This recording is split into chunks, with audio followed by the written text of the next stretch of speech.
Hey, Jaggeds, do not kill the wilderness and not to listen to Reddit crybabies. Far too long, Jetix have been listening to people cry on Reddit. What? So I'm gonna tell you what real quick, okay? You need to stop catering to obese men and they're obese men babies.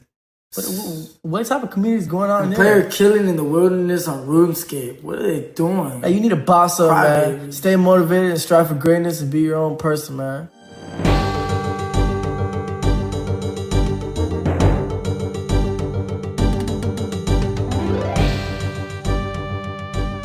Welcome to episode 214 of the Wilderness Podcast.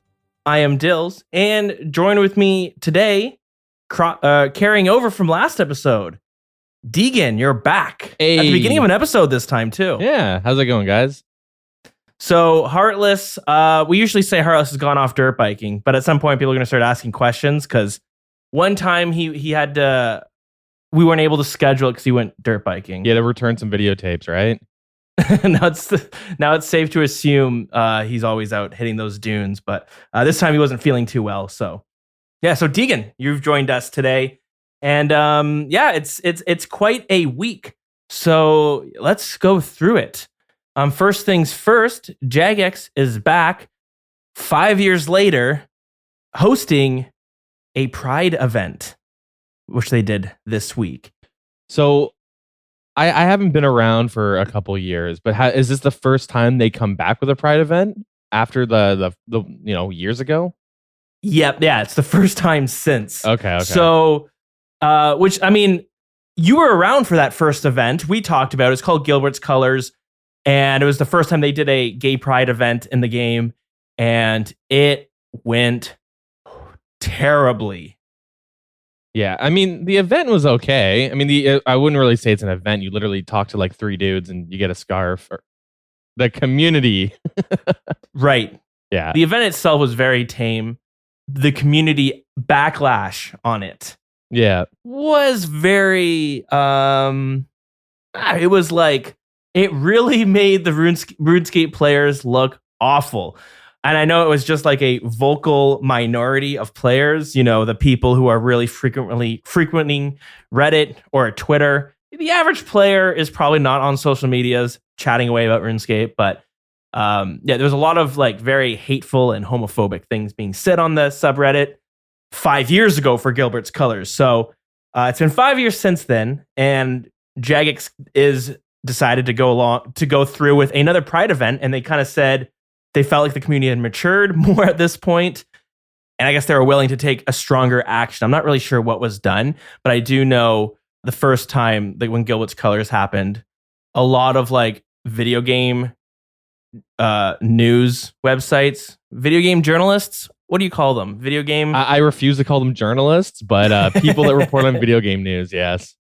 A lot of people were writing some articles about how homophobic the RuneScape community is. Well, was back then. Yeah. Anyways, we'll go into it in more detail. I always like to tease the updates in this opening section, but I will say this time around, it was way more positive. Like, way more positive than it was the first time. But on top of that, we also get some changes to the actual game itself. Pet reclaims. If anyone had lost a pet, you can go grab it. And a new mobile client is here. So some people might be in the position that I was, where you had beta access to this mobile client. It has now since fully released to everyone. And I saw everybody raving about it earlier, and I was so excited to jump on. And then I realized, oh, nothing new for me, because I was already in the beta for it. So anyways, it's really good. Check it out. If you're someone who wasn't huge into the mobile client beforehand, you might really like it. But speaking of clients, Jagex came out with an update regarding third-party clients. Basically, there's just this ongoing battle between Jagex. I shouldn't say battle, but when you have third-party clients that run the game, it comes with some possible issues. One being, what clients do you allow, what clients don't you allow, what features are against the rules, what features are quality of life. It's this like curvy line that doesn't quite make sense in a lot of cases, but they came out and had I don't know how to explain it. They went into more detail, kind of what sort of third-party clients they're allowing. Really what they're saying is if you're not using one of 3 third-party clients, good possibility you'll get banned even if you're not doing anything. Even if you're using some third-party client that's not on this list and you're not using any of the plugins, just the fact that you're using it could get you banned. Sounds a bit extreme, but at the same time, I think it makes sense, seeing as this is a very easy way to cut back on people who are cheating. So quickly out the gates, RuneLite, HDOS, and OS Buddy are the 3 clients that are allowed. Again, we'll get into more details afterwards. The Dead Man Mode rerun happened this week. And, I don't know what Jagex is doing, but it's like they're not even trying anymore. Anyways, it was in a lot of ways, it was a major flop. A lot of people didn't even realize it was running. And that's happened, sad to say, but it has happened before. And what's the point? There is 3 rules. When I was in radio, there was the saying for how you make a successful promotion or contest or tournament, whatever it is. But there's 3 things you do. 1, you tell people you're doing this tournament or this event. 2, you do the event. And then 3, you tell people you did the event. And it's just like you just hit, it's very simple, but it's just like how you use an event to market like a specific product. And in this case, Jagex skipped 60% of those steps. They skipped 2 out of the 3 steps. So anyways, again, we'll get into it. And last but not least, there is rumors of a new RuneScape game in the works. Something we've kind of heard before, I think, but this one looks like it could be a single-player RPG game. These are just rumors, but there's some evidence to point that there's something in the world. There 100% is a third game in the works. What type of game that is where the rumors are coming. But yeah, again, we will dive into that. Anyways, Deegan, you quit the game for a little over 3 years, yeah. A little over 3 years. Okay, so a lot has changed. You've suddenly got the urge to play. You jumped back in. What have you been up to in the game? And yeah, what pulled you back? And what has kept you playing, I should ask? Because you've logged in before in this 3-year hiatus that you've been on, but you never stayed playing. You'd hop on, maybe do one raid, and it seems like you logged off. Yeah. But you've been playing a little bit more consistently these past 2 weeks. Yeah. I've been playing like a decent amount. So I started playing again because well, maybe we should back up a little bit and give some context. Like I said last episode, it's been so long at this point, people might need some context. Yeah. Because I know we first did this podcast together back in 2016. You dropped off 3 years into it in 2019, right before Song of the Elves. Do you remember what made you want to quit? Yeah. So at this point, a lot of my friends had quit. The people I raid with, like my real life friends that had played this game. So I was kind of going through the motions. None of my buddies were playing anymore. And then I kind of realized how much RuneScape I was playing. And I was kind of I was planning like real life shit around RuneScape stuff. And I was kind of like, you know what? This is a little unhealthy. This is not okay. And then from there, I just decided to just take a break from RuneScape. I actually took a break from all video games for like a whole year. Like I my computer wasn't set up. It was just sitting in my bedroom, not set up at all for like a little over a year. Actually, it wasn't only until a couple months into COVID when we were in lockdown, I was like, I got nothing to do, So then I set it back up. Definitely a bit of an addiction. So that was like the main thing. I was like, okay. I had a lot of like new real life stuff going on. Like I had made like a couple new friends. I started dating someone, or I wasn't dating them yet, but I was like hoping to. And yeah, so I was like kind of going out and like doing a bunch of stuff, but I'd be out like hanging out with them, but in the back of my mind, I'm kind of like thinking about RuneScape. You know what I mean? Like I don't go know. to the bathroom and log in mobile, just to check the GE or something, quick farm run or something. Yeah. Yeah, that was kind of like the general idea of it. It was yeah. then you quit for some time. And you've always been so into hop around on a bunch of different games. Like I feel like every time we would chat, you'd be playing some new game, whether it's like World of Warcraft or some new indie game that just came out. Yeah, the indie survival games, those Yeah, those early access survival games that I very much love. Yeah, and then RuneScape I was pretty consistent with. I was always playing RuneScape and some other game for the week, right? Yeah, for a whole year I played no video games. I was like, I don't know, it's kind of weird because I have a very addictive personality. I think a lot of us do. And at some point I actually went and got tested for like ADHD and all that, and it came up to like, yeah, I definitely have ADHD. My Nice. doctor is like, oh, you should go on medication, and it's like, not yet. Can I just play RuneScape? It's like, yeah, that'll help. Yeah, and so like without getting too into the details, but he was like telling me a bit about because apparently there's like with ADHD, there's like different kinds of it, I guess. Like some of them, like you could someone who has ADHD could have like really bad anger issues because of it. Just to like, but like I don't. But the whole thing is that like it kind of, I'm way more prone to like being addicted to things. So when I actually quit playing games, it wasn't exactly like the healthiest because I would just read fucking 8 hours a day or watch like movies and shit nonstop, right? Like I read all the Harry Potter books except for the very last one in a month. You know what I Wow. mean? Like it was like, Good book? I mean, the books are awesome, yeah. I never read them actually, but I'd only seen the first 2 movies and I'd never read any books. And my buddy was like, dude, you gotta check them out. So then I got super into them, and it was like Order of the Phoenix. I read like 300 or 400 pages in a day. Like I woke up and I sat there and read for like 12 hours straight, just nonstop until like everything was blurry, you know? So I was definitely like, okay, I gotta learn how to regulate things in my life because this is crazy. And then yeah, I would jump on and play a little bit of RuneScape here and there. Like I'd come on for like a day, right? Like I logged in once during leagues, played for like 2 days, and was like, this is boring. And then yeah, I would do that, and it just didn't really want to like stick. Nothing really stuck, right?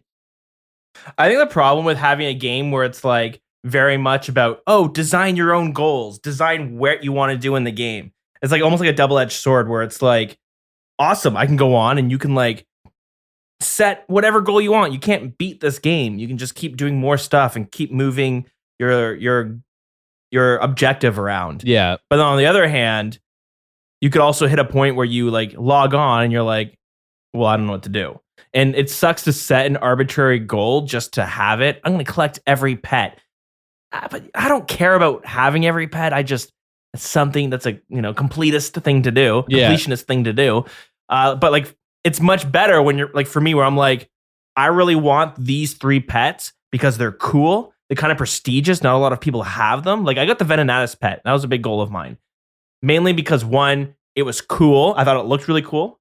Not a whole lot of people had it, I felt.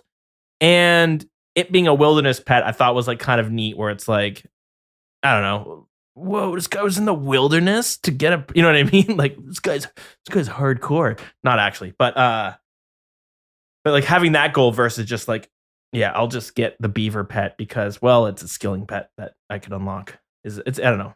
So yeah, you can hit a point where you're like, I have no goals to set. And then that makes it hard to stay motivated. You log in and then you're like, now what? Well, my big thing was the breaking point. I might have talked about this before, but the breaking point with me and like RuneScape was I was gonna start my 99 agility grind because it was like, oh, if I get 99 agility, then I can do this and this, and I'll help these grinds. And I had like a list of like 99s and which order I was gonna do them in, right? And then, but I was like working, like going through the agility, like, okay, if I play this many hours at like, 80% efficiency, how many days will it take me to get 99? And I was like working all this shit out. And I was like looking at the spreadsheet and I'm like, you know what? Even after like agility, I have like the next half year planned out in RuneScape. And like the only thing I care about is getting all these 99s within the next 6 months in what order. And I was like, this is a little much. You know what I mean? Like this is like, it's really weird to see that I had like the next 6 months of my life planned out and it was just about RuneScape and that was it. You know what I mean? But yeah, and I was like, okay, that's probably not normal. It's probably not okay. Yeah, it gets tough because I think sometimes you want to rush whatever your goal is because you're like, oh, I want to get done as fast as possible. I'm kind of working towards maxing. I've got this like reinvigorated energy to max my account at some point. But a lot of skills suck to train. Like, I hate thieving, even though it's quick. I can't stand it. It sucks. Construction, it's pretty quick. I can't stand it. But luckily, I do them in like 20, 30-minute bursts. Then I stop. Mining is what I've been working on. It's kind of AFK. It sucks. I can't stand it. But I'm also pretty aware that like once I max my account, I'm probably going to hit this point of like, well, now what? Yeah. And like you can like work towards completion log, which is kind of like really cool. And I really enjoy doing that because you just collect every item. You obtain it once on your main account or iron, whatever it is. And you just fill out the log. We like to see numbers go up. And, the completionist in a lot of us kind of enjoys that. But the problem is it's different when you're like doing the completion log and you're working towards 99. It's something about it feels so much more satisfying versus, all right, my skill is max, but I still have to get these completion log items. It's less enjoyable. Like I got 99 rune crafting and then Guardians of the Rift came out and I was like, I'm excited for this new piece of content. It's going to be a fun way to train rune crafting. Sure, I have 99 rune crafting, whatever. It's still going to be fun to do and there's items to collect. And I did a bit of it, but then it's like knowing that I've already got 99 rune crafting, it's like, maybe I'll go do mining instead. Or maybe I'll go do Temperos because I need to get 99 fishing when I needed to get 99 fishing. But I would choose other things to train because I already had 99 rune crafting. Maybe I'll come back after I have 99 everything else. But like, I've kind of realized that like I shouldn't be in such a rush to max my account because the longer I wait to max my account, the more stuff there will be to do.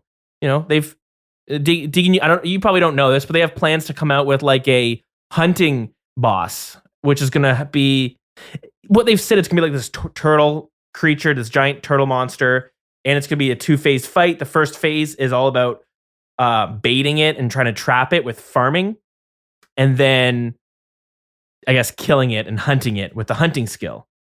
Right, so it's like, if I have 99 hunting for that, I could still do it, but I know that if it's fun to do and I have 90 hunting, that's way better. I'd rather wait to do that and enjoy my hunting grind than force myself to do herbivore or chins because it's less fun. I'm in this for the long run. I'll eventually max my account. I'm not in a huge rush to do it today. If it takes another 5 years, that's fine. As long as I'm enjoying my time doing it. I'm never going to force myself to do thieving, when I would rather do PVM or whatever it is. Anywho. So, but yeah, sorry, you were saying how you had this whole year ahead of you planned for maxing your account, and that's when things clicked that you should probably not be doing that. Yeah, I think most people would agree with that, But then fast forward, so yeah, you took a break because of that mindset you felt was problematic, and now fast forward to a few weeks ago, you started playing again, probably out of boredom, I assume? Kind of. So in that 3-year hiatus, I've had some medical stuff come up, and with like the most recent one, I guess, I've had a lot more free time. Yeah, I just was like, for like, what always happened with me is that I'd think about like, oh man, I kind of miss playing RuneScape, like, oh, and I think about like, wanting to play for like a month or so, right? And then I would like log in and be like, oh yeah, this is why I quit. And I just get out, right? But I kind of had that feeling for a while. And then I was like, maybe, should I sub? I don't know. And I was like kind of like thinking like, should I just go sub up quickly? Because I had spent all my money on like bonds, right? Just from jumping on and playing like once or, for like a couple minutes, waste a bond and then just leave. And then I went and I like opened up my RuneScape account. I saw that like I was paying for membership and I was like, what? Hate when that happens. So, and I was like pretty sure I canceled it. So I wasted all this money just paying for a membership that I didn't even touch because it was during leagues. So that was in January. I paid for a month. I thought I canceled it and then, but I didn't. So I was like, oh, you know what, man, I got like 2 weeks of membership. I canceled my membership. Like might as well just jump on and just see what's up. Yeah, I kind of just logged on and I saw like there were so many new quests to do. And I was like, maybe I'll go do a quest. And I just did a couple quests. Started like just, messing around. I was like, this isn't too bad. yeah, and I was just kind of doing some of the new quests and seeing like, oh man, these are actually like pretty high quality. And then I ended up doing Song of the Elves, and I was like, oh, you know what? I'll try out Gauntlet. So I go and I learn how to do Gauntlet, and then learn how to do Corrupted Gauntlet. I'm like, oh, this is pretty fun. This is perfect for me because like with one of my medical things, I can't really reliably raid or do like I can't do Chamber of Xerix or Theater of Blood without like screwing over my team at some point, right? Because I kind of have to AFK a lot. And Should we mention like this medical thing? It's what would you say? It's like non-terminal. It's not. Oh yeah, it's not terminal. No. It's people might be starting to GoFundMe after true. hearing Yeah, this. yeah. No. It's not terminal. It's yeah. So it's called ulcerative colitis. It's like similar to Crohn's if you think of it like that. So I almost shit my pants all the time. Pretty much Oslo. Yeah, there's some few other things that came out with Oslo after that event. Ooh, does it make me really mean to make an Oslo joke then? No, it makes you not want to compare what you have to Oslo in general. Why? What happened? He said he came out saying some pedophilic stuff. Ooh. Yikes. Anyways, okay. We won't go into it. Yeah. That's pretty. Yeah, it's bad. Yeah. Okay. Anyways. Anywho. Yeah.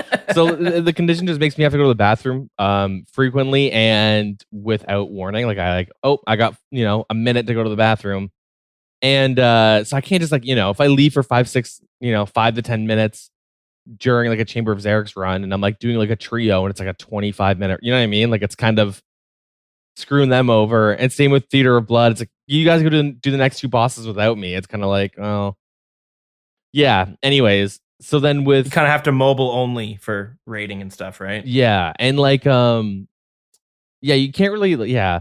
Anyways, so with Corrupted Gauntlet, it's perfect because it's all like on your own. It's like 10 minutes max, I guess. Like I average with Corrupted Gauntlet like 9.5, 10 minutes is my average run. It's decent money. If I have to leave at the middle of I don't care. It's like, oh, that sucks. Leave the run, go to the bathroom, come back. We're fine. Not like screwing over anybody. It's like I lose a couple minutes of my time. But the big thing I really like about Corrupted Gauntlet is that like it's like a speed run, right? You try to do it as fast as you can, and so like that competitive nature within myself, like it's like, oh, this is super fun. I got to try and beat this as quick as I can, which leads me getting into an argument with some Iron Man outside of the Corrupted Gauntlet because he had done over 1,000 and he didn't believe me that I averaged a faster time than him. It's always Iron Man, isn't it? Yeah, he's like, yeah. He asked what my kill count was, so I showed it. It was like 20 or something. And he's like, "How fast do you do it?" And I was like, 10 minutes. He shows he's got over 1,000. He's like, "Okay, what are you doing?" Because I take 11 to 12 minutes. And it's like, oh god. So he like wasn't believing me. He's like, yeah, you're bullshit. I'm like, dude, no, this is how I do it. Okay. It's really like I've there's a few people in our Discord who have been chatting about Corrupted Gauntlet and like basically how to do some of the combat tasks because some of them are very difficult. Like the speed runs are. Are you familiar with the Corrupted Gauntlet speed runs? Yeah, yeah. Because so I've looked up a lot of methods and just how to improve my time and stuff. But I've seen that like getting it's like under 7 minutes is like one of the challenges or something. Yeah, one of them is complete the Corrupted Gauntlet in less than 6.5 minutes. Yeah, so that's killing the boss and everything. And I've been seeing people talk about it, and part of what makes the gauntlet super hard is that like a lot of it can come down to RNG when it comes to killing the boss because you can just hit 0 after 0 after 0 after 0 if you're unlucky. Obviously, there is a ton of skill involved to even reach that time, but a lot of it is like once you have that skill and you can run the gauntlet super, super fast, then you just got to wait for RNG to be on your side, or at least RNG to not be against you in order to beat that task, which might be frustrating, but at the same time, you know what? We all love RNG because we play this game. But, it just is what it is. But yeah. I would enough time, she'll get it. I was actually reading something on like the types of RNG and why like some people hate and like it. There's like that types of RNG. Yeah, there's kinds of RNG, and some people like the way I think of it is like there's input and output RNG. So like if you think of it, like have you ever played like XCOM or like any of those turn-based games or like the old Fallouts where you have like Yeah, a I love that. 40% chance to hit someone in the head with your shot? Yeah, I'll just quickly say Fallout 2 is probably one of my all-time top 5 favorite games. Yeah, really good. It's fucking awesome, but yeah. Yeah, so Okay, yep. there might be an RNG thing where like, oh, I left click this, this goblin. Am I hitting a 0 or like a 1 on him, right? But Mhm. then there's like the other kind of RNG where it's like, oh, I have an 80 or 90% chance to hit this goblin for a 1. There's like it just kind of works differently, and some of them suck. But I find with like RuneScape, a lot of it is like so okay, you enter the gauntlet, you have like a like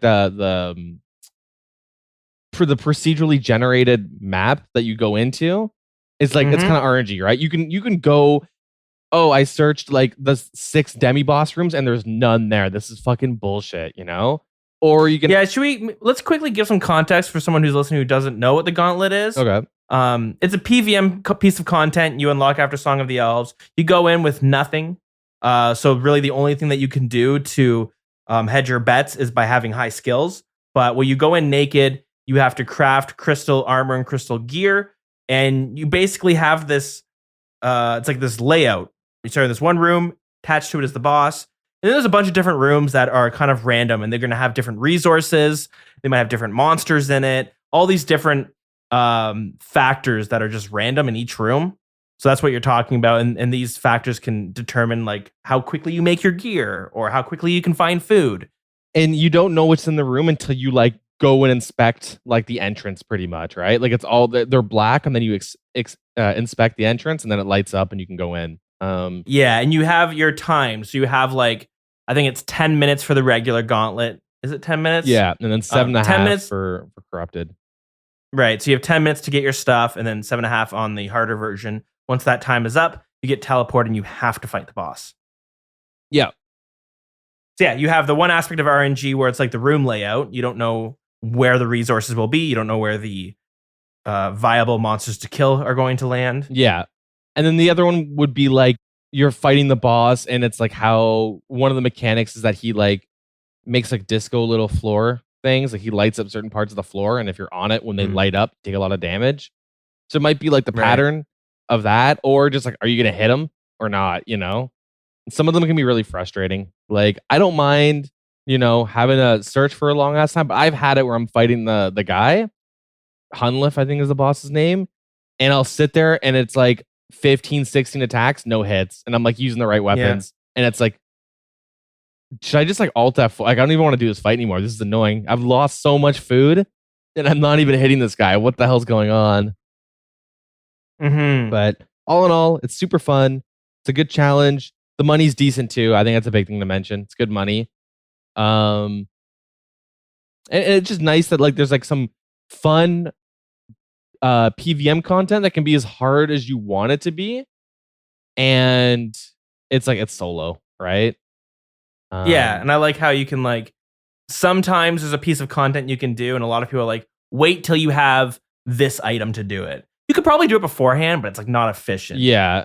Gauntlet is more about you make your own items. So yeah, get decent stats, but yeah, just go and make the items. You don't have to worry about, oh, you don't have Inquisitors, you don't have the Scythe. Should you do it? Should you not do it? You don't have to worry about that. Yeah. Just the stats.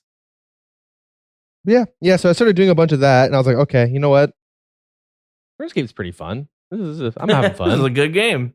Hopefully this doesn't go into a big side tangent. It will. I'm sorry. But my buddy, so this guy I went to school with like years ago, me and him were like good friends in high school. Then we would play games together. The dude, like, he was this crazy WoW arena kid. The guy's fucking like multi-glad. He's super good. If you play WoW, you're like, that's good. He's like top rated PvP guy. If you don't play WoW. And me and him were like always good buddies. And then, high school ends and you don't talk to like 99% of your friends, right? Mm-hmm. Yeah. So this guy, actually a mutual friend of ours, actually ended up passing at the very, very beginning of COVID. And we're like, oh, fuck. And like, we reached out to each other, right? We're like, oh man, we started like chatting and stuff. And then we became friends again. And then through like all of COVID, we've been playing like a bunch of games together and stuff, and like, chatting and all that stuff.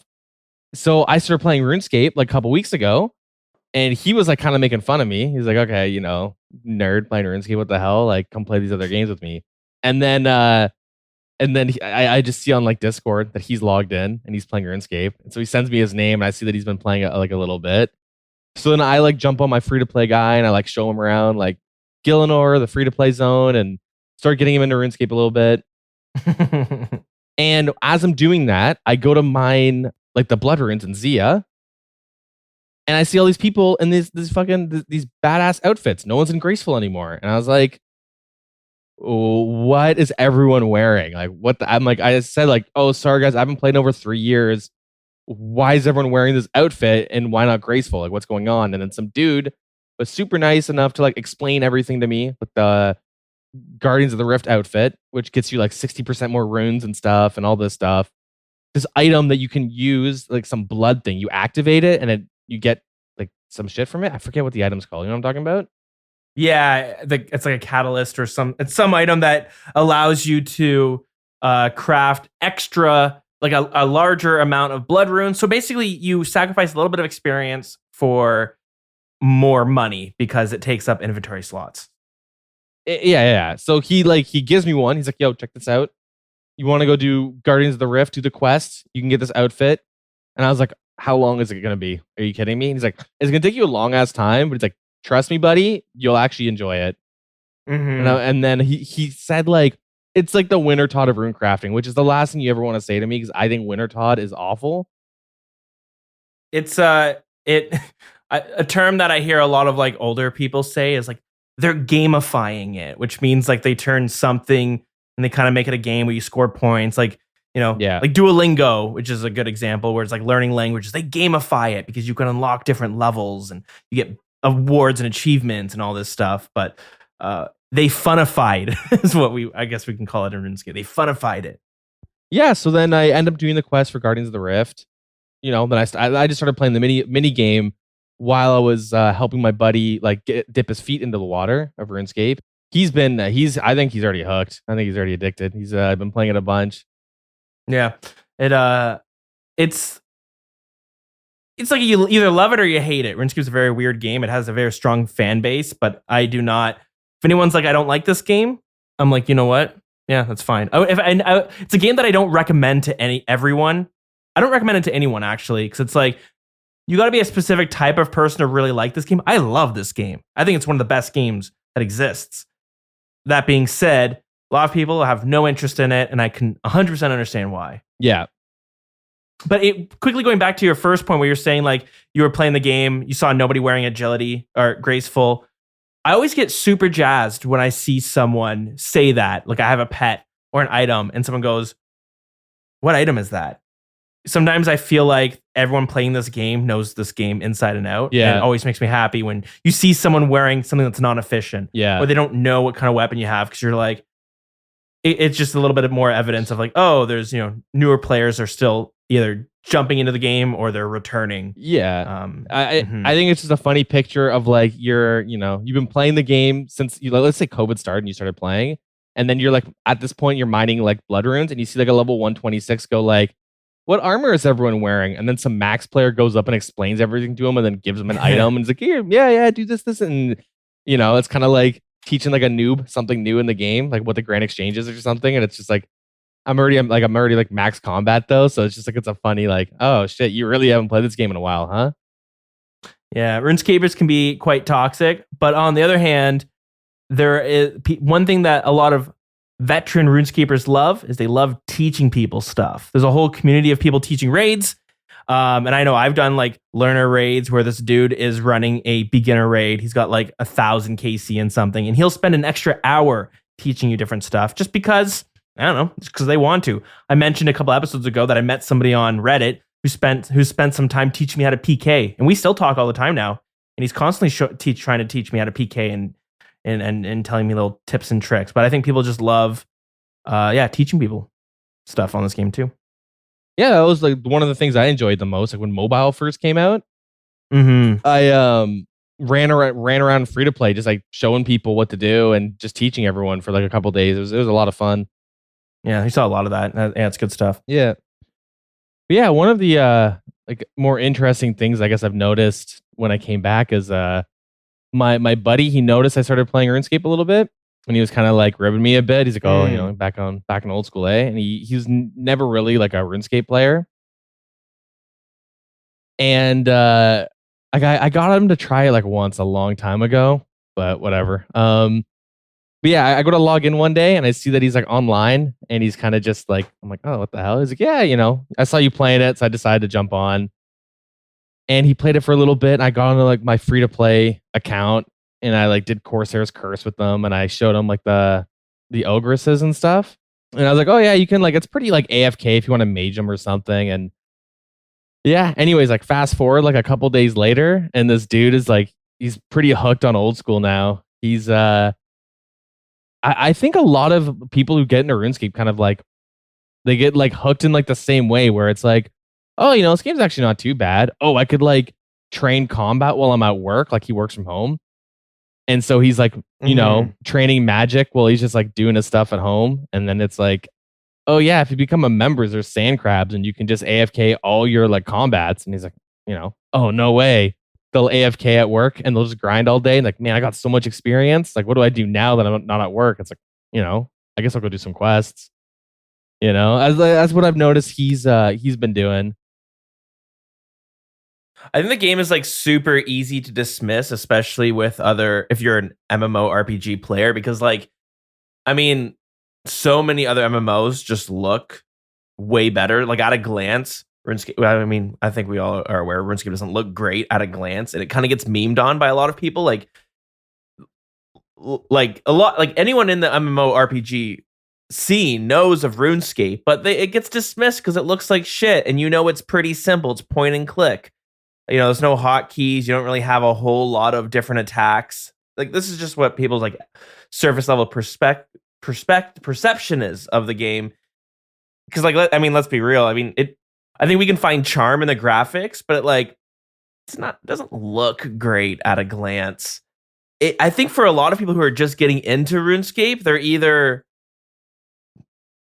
do actually want to try it, or they know this game is so popular, even though it doesn't look great.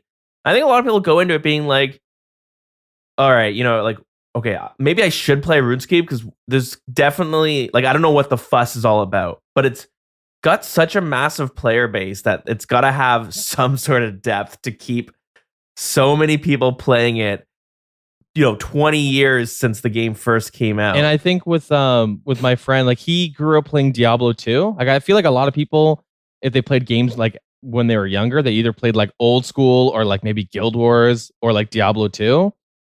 But Diablo 2 and like RuneScape are like really similar, as in like I've tried playing Diablo 2 with him and I can only play the remaster because the graphics are so bad for D2. I can't enjoy it. And for him, he's like, well, that's kind of the charm. And then, when we're playing old school together, I'm like, that's kind of the charm. And then, hey man, there's HD now and there's animation smoothing. That's kind of like what I'll say if the graphics aren't good enough for some people. Like I've noticed he's gotten pretty hooked onto it.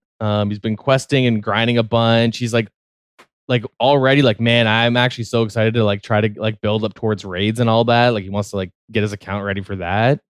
But now I don't know how common this is, but he's already made a no.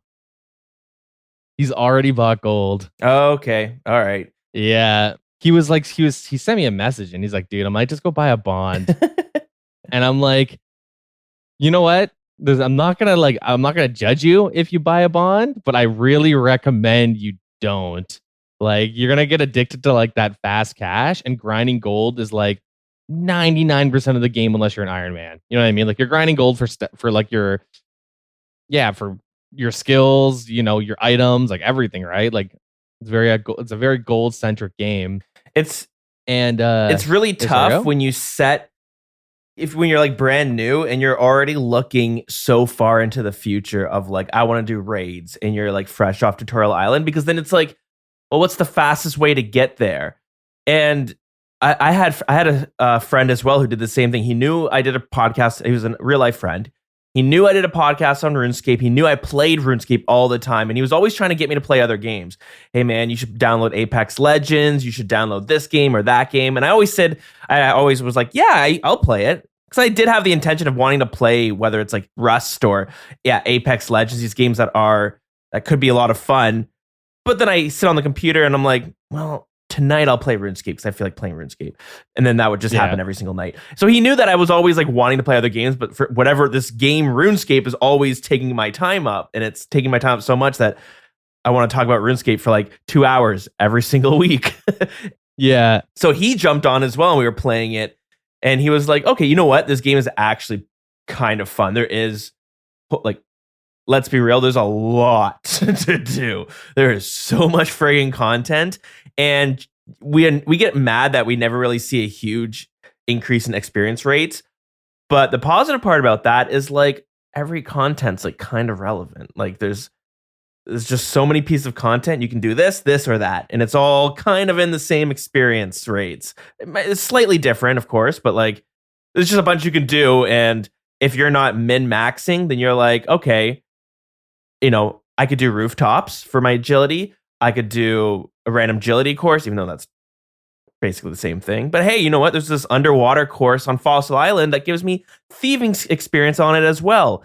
It's not the best agility experience or thieving experience, but like it's good. And if you're not min-maxing, you're gonna overlook that just to try out some new piece of content. But the same problem when you set your sights of like, I want to do some of the coolest PVM, and it's like, man, that's going to take a long time. I think it's always like I think that's a bad mindset for most people. You'll get burnt out because that is such a long grind just to get to raids. And there is so much content along the way that you're going to skip over because you're min-maxing your experience to get to the end as fast as possible. And I think the people who end up playing this game the longest are the people who are doing like so much content along the way, and they're having fun, and they set these like mini goals. Okay, I want to get a whip. So how do I get to 70 attack? And the whip's cool. I want to get whatever it is. These mini goals. But Diablo Immortals came out some odd time ago. And so that's been a lot of talk in the gaming mobile scene, gaming scene in general, because it's on PC. I was playing it in beta, and I'll be honest, I found it was kind of fun to play.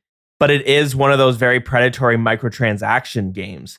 So there's been a lot of talk about microtransactions because of Diablo Immortals coming out and some of the predatory systems. But one of the things that all these games try to do is, one, they want you to like want to be the best player. And then they also try to hook you by getting you to spend just a little bit of money at the beginning. So they give you like, just spend $3 and you'll get like $20 worth of stuff. And you're like, okay, what's $3? That's really not that big of a deal. I'll buy it one time and that's it. But there's like something psychologically where the first time if they can get you to spend something in like the first week of playing, you're so much more likely to continue spending money every single week. And then you can just slowly ramp it up. So you don't even notice you're spending $20 a week on this game. Yeah, it's like similar to like the sunken cost fallacy, where you're like, I already spent money, so I gotta keep playing, right? Mm-hmm. And you know, I'm playing so much, so maybe I'll spend a little bit more. Like it kind of, because I played a decent bit of Diablo Immortal when it came out, because like, I mean, people shit on the game, but like it is actually fun. That's like, the worst part about it. It is fun.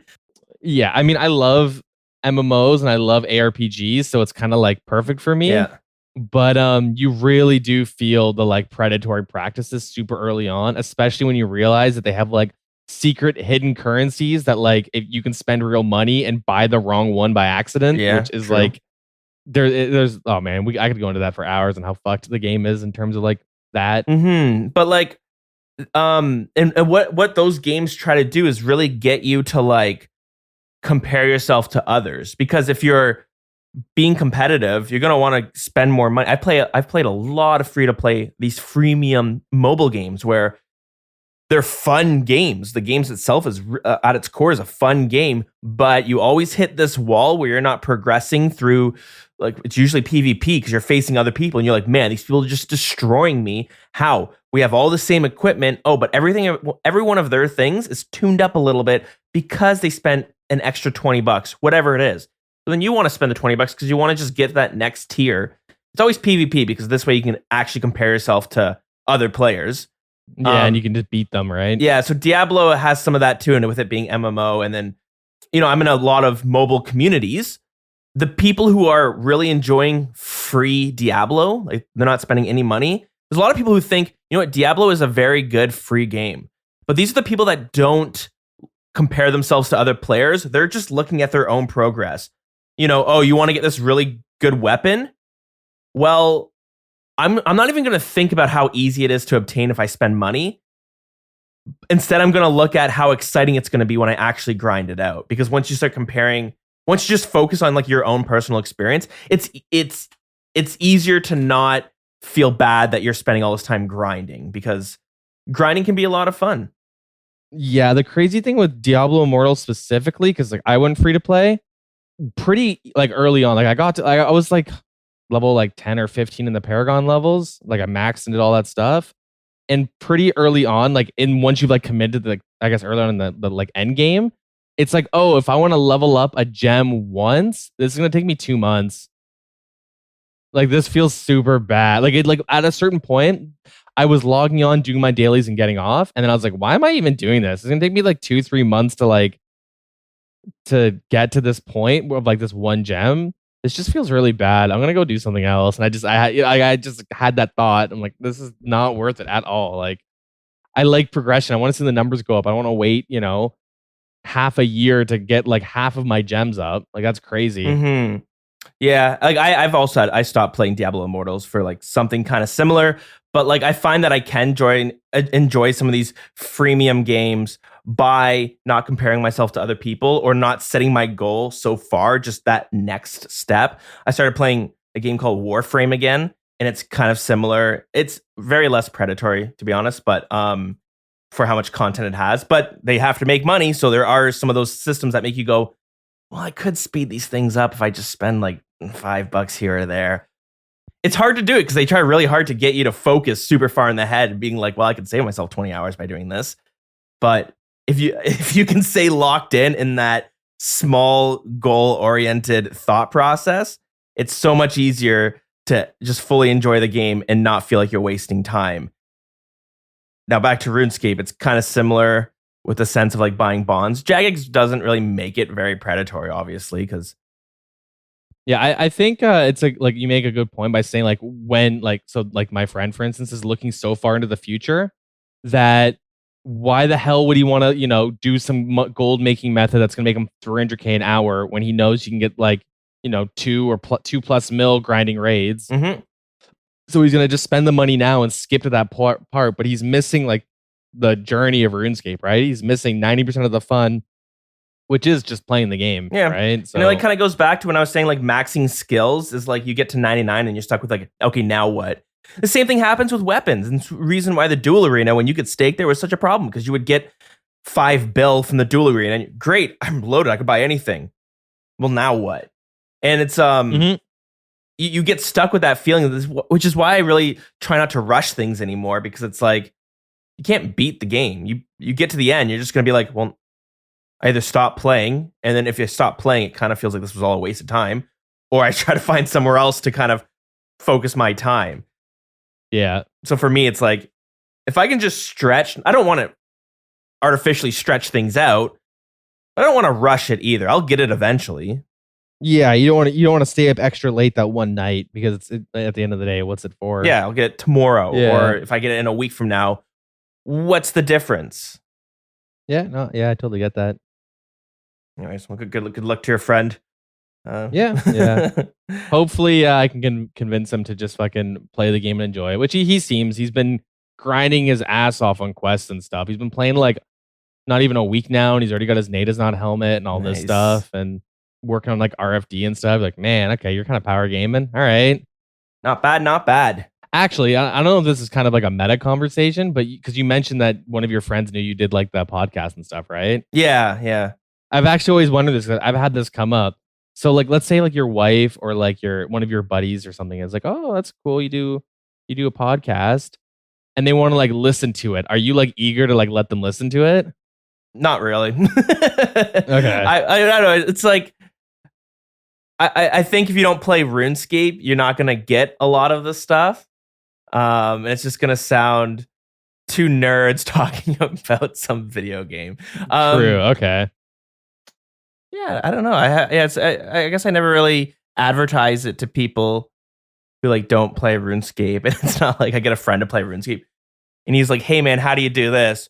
Well, actually, we cover it in episode 150. You should listen to it, and True. then they load it up, and it's like 2 hours long, and they're like, it's like sometimes this is like irrelevant, but I'll be like, "Hey, I'm trying to figure something out," and they'll be like, "Oh, watch this guide; it'll help you do it." It was like I was trying to figure out how to solo Chambers of Xeric, like, and then there's a really good guide out there by Sync. Anyways, I had that recommended. I loaded up. It's like over an hour long, and I was like, Ooh. "Can someone like just tell me in like point form? Is there like a quick guide version of this? A quick quest guide from the wiki? Like, do we have an equivalent for this?" Dude, that shit's the worst. Where it's like when I was learning Gauntlet, it's like I type in like OSRS Gauntlet guide, and it's like, okay, one of these is an hour and 20 minutes, one of this is 30 minutes, and one of this is 6 minutes. One's not gonna have enough information, one is overload. But I feel like 30, the one in the middle 30, I feel like that's still too much. And then obviously, like you learn the lore. I'm like, dude, I don't care about the lore. Like, yeah. I mean, we say that as we're like an hour into the podcast, not even at the news yet. So true. Yeah. Yeah, no, that's true. Anyways, is this a segue to the news? I guess so. Is there anything else you want to mention? I don't think I can really remember. Oh, great. Well, we got some doozies to talk about. So yeah, let's get into it. All right, so let's start off with Pride 2022 event that came out. We got some other goodies trickled along the way. So, yeah, they did a Pride event this week, and this is kind of like their first, we mentioned at the beginning, this is their first time doing it after their first, okay, that's a bad way of saying it. This is their second time trying to do the event. The first time was 5 years ago, and it was the small event called Gilbert's Colors, and we mentioned that the community, I shouldn't say the community, but there was just like a vocal minority, as there always is for everything. There's the vocal minority, which are just the worst. And unfortunately, though, it was able to get a lot of attention on Reddit and Twitter with a lot of like likes and upvotes, so much so that it caught the attention of other gaming communities, whether it's like these quote unquote news outlets or just in general, because there's a lot of like protesting and a lot of homophobic and racist remarks and throw whatever, anything hateful was probably found being upset about this Pride event, which was very, very small at the time. Like the event itself was very, very small. Like you wouldn't even, you could easily not have noticed it was going on unless you were like kind of paying attention to the news. It was just like one person in Lumbridge that you would talk to, and he'd be like, "Hey, can you grab me a bunch of different colored fabrics and we'll make a scarf?" That was pretty much it. I think it was like 7 different colors or something. But wait, so both Pride events had a neck piece? No, sorry. This is the first one. Okay. I zoned up for a second. Okay. So the second one, it was a headpiece. So it was like you get this flower, like a flower hat or like a wreath. It was like a rainbow rose crown, kind of. Yeah, and the idea of the event is just like getting these flowers for this hat. And you just talked to this guy named Gilbert, and you can unlock that as well. And it's not something that you have to do. There was no collection log. It wasn't even a collection log back when the first one was around, but and this time around as either. There's no collection logs. You don't have to do it. It's probably going to end up in Diango's. You know, Diango has a shop that you can buy a bunch of toys, and it has a bunch of like holiday events or other fun stuff there. And that's where you can get the rainbow scarf from the first event. And this hat is probably going to end up there as well. But not only that, they were doing a Pride parade where it was taking place in one of the free-to-play worlds, starting by, what's the cat lady's name? Gertrude? Yeah, it was starting by Gertrude's, the where you get the cats, and then it was going to go all through free-to-play. So you go from Varrock to Lumbridge to Draenor, and then you'd end up at Falador in the party room. So they were doing that as well on Thursday. And a bunch of JMods showed up, and they did some like advertising. So when I saw that this devlog came out, my first thought was like, oh no. I was really expecting it to be like the first time around where you're just like, hey, you know what? Even though I do a podcast about this, I can't even tell people to do a podcast on it because they're going to go, what's RuneScape? They're going to look it up and it's going to be like, oh, it's just a bunch of like homophobic and racist people that play this game. You know what I mean? Like the first thing that pops up, you don't want to see some Vice article about these protests for gay pride showing up. So I was kind of worried. I was like, oh no, is this going to go like the first time around? But I was actually pleasantly surprised where it was like super positive. People were like, a lot of people were happy about it. And they were like, yeah, good for Jagex for like for trying to do this again and not caring if there's going to be a bunch of hateful remarks because they're just going to ban them or mute them. That's what Jagex said they were going to do. I mean, of course, if you went looking for some people upset about it, yeah, you could find it. But for the most part, it was not that big of a deal at all. It was like pretty, everyone was very, very positive about it, which was nice to see. The community really has matured since the first time around. Which is really nice because, like, I mean, I don't know if you played like many other MMOs, but a lot of them have become like a lot more like degenerate in that aspect. Classic WoW is a very good example of a community that has just like kind of become worse and worse as time goes on. Yeah, I mean, it doesn't help that developers are like on brand with that. Yeah, stealing breast milk and stuff and getting drunk doing cube crawls. Yeah, I mean, yeah. But like a lot of like MMO communities like actually surprisingly enough like become like kind of worse over time. I guess because they're not as popular, like their player bases slowly dwindle. Yeah, I think maybe the people that some of them can retain are these people who are living in the past. You know what I mean? Yeah. Like classic WoW, I've never really played it, but it didn't really, from what I know, it didn't really go the same way old school RuneScape is, where old school RuneScape is a completely different game now. We have so much new content that it's so much farther than it used to be. It's almost unrecognizable, right? Yeah. Minus like the free to play, but like, yeah, there's just so much more to it that it's pretty much a new game. Mm-hmm. Whereas classic WoW is just at its essence the same game as it was on release. It's literally the same thing, except everyone buys gold. That's the difference.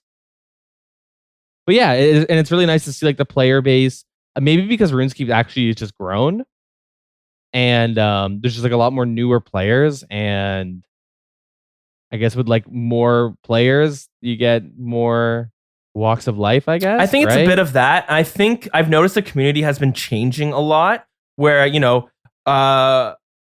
this podcast started in 2016, but I started playing this game in like old school RuneScape in 2013 when it was first released. And I mean, I really got super into the game in 2016 when I started the podcast, but I'd always been playing it. But back in 2016, back when the first Pride event happened, you always had talk of like, oh my God, XP wasting. We need, being efficient is like the way to play the game. We can't have increased XP methods because, oh my God, don't devalue my skilling that I've already done. It's kind of a meme, but it was an actual argument. And a lot of people really felt that, like, I mean, that sentiment.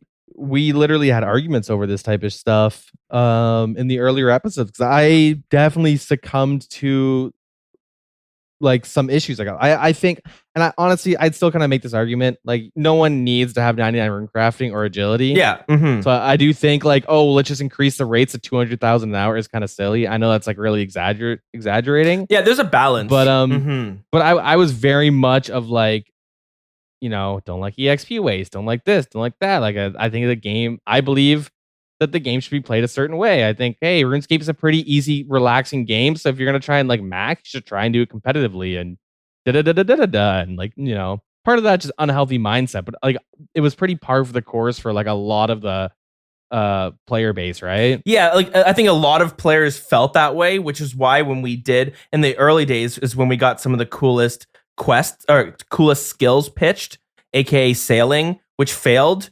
I think sailing would pass today, but it almost passed back in the day. But people were much more like, we don't really want this game to change a whole lot. Like we kind of want the thing to stay the same. And I think that comes with just like like a bigger community that are less, I guess, open-minded. Whereas now we're seeing all these new skilling ways to be introduced. I think a lot more people are like, fuck it, give me new best in slots. We have a new raid coming out, and some of the rewards are just Armadillo but better. We had Next come out that came out with Torva, which was Bandos but better armor. And that stuff wouldn't have flown like 5 years ago, mainly because you don't want, the power creep is a thing. And then 5 years down the road, people are going to be more willing for power creep because they're like, okay, you know what? It's been 5 years. Give us something new. But I just think, the community has grown and people are much more like, give me Guardians of the Rift. I want to have fun when I'm training rune crafting. Whereas like, I think previously people were much more, we have lava runes. Do we really need Guardians of the Rift? So, hey, he's preaching the choir because I was like, we shouldn't have, like, I was against ZMI and stuff like that, right? Because the way I thought about it was, there's no way you can really make it like, because at the time we didn't have it. It wasn't a thing. Got to keep in mind, years ago, this had never been a thing. But there was never really a truly fun mini game that people would play just for being fun, right? It's still like kind of the case, right? Yeah. Well, like, but even then, it's like pest control. People do it just for the void, and then they get out, unless they're like some weird, snowflake account, and they're like, doing whatever. But like, and like Castle Wars, that's purely fun, but no one does it, right? So I always thought like, I don't want to have to train like, let's say, rune crafting or like fire making in a certain way because this is the new best way. But hey, we're like, this is only a thing because we tried to make it fun and we failed, right? Mm-hmm. Like, I hate Winter Todd. I think it's awful. I don't think it's bad for the game. Like, I personally dislike Winter Todd. So when I hear like, oh, new skilling mini games coming out, I think like Winter Todd was their best attempt, and like Volcanic Mine thingy, those are their best attempts, but they're just not that fun. So I'm kind of against it in general. But coming back and I find out Guardians of the Rift is a thing, when I'm like, oh, okay, there's this new armor. I guess I'll try it out and just grind out the armor. But I went from like 87 to 89 rune crafting, and I like, honestly, for like 70% of the time, I like not even realizing I'm getting rune crafting experience. Like I was like, oh shit, I'm level 88 already. And then like I go and do a farming run at some point. I go look and I'm 89 rune crafting all of a sudden. And I'm like, I mean, I have the experience globes turned off just so I'm not like, getting obsessive with my experience.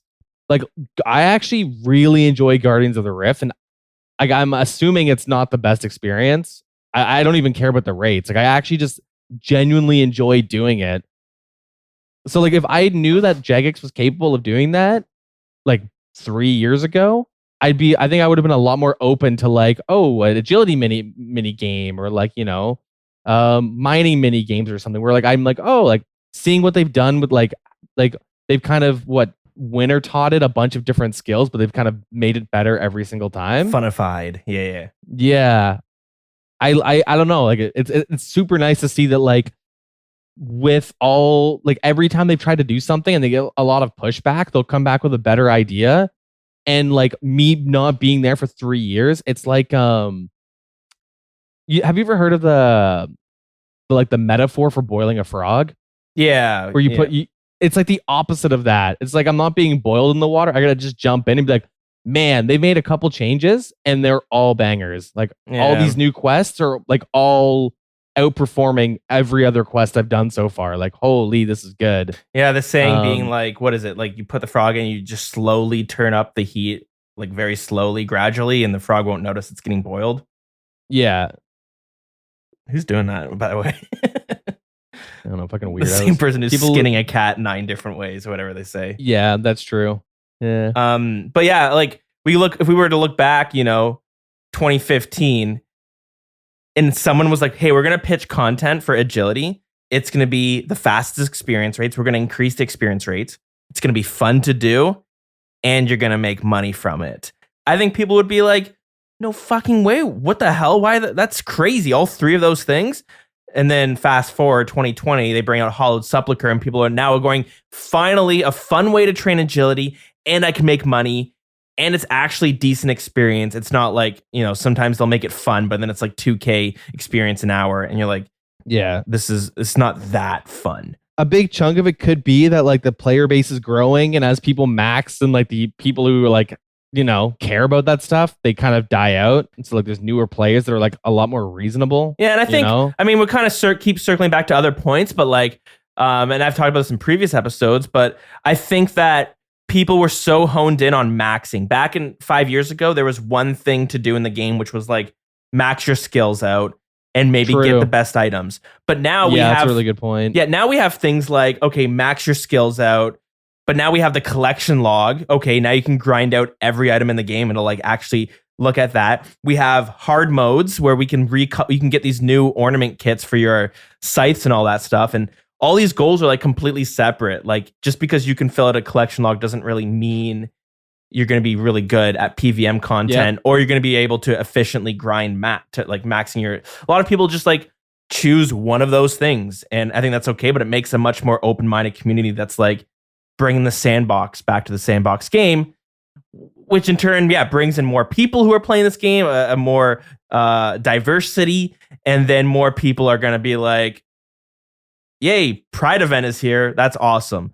Because in the end, too, like RuneScape's a very social game, and these events kind of help make the game also feel alive. Like I look forward to these events we get every year just because they're a little bit different. I don't always do them either, but it's nice that it's like, oh, Christmas time is here. There's this fun little thing you can do if you want.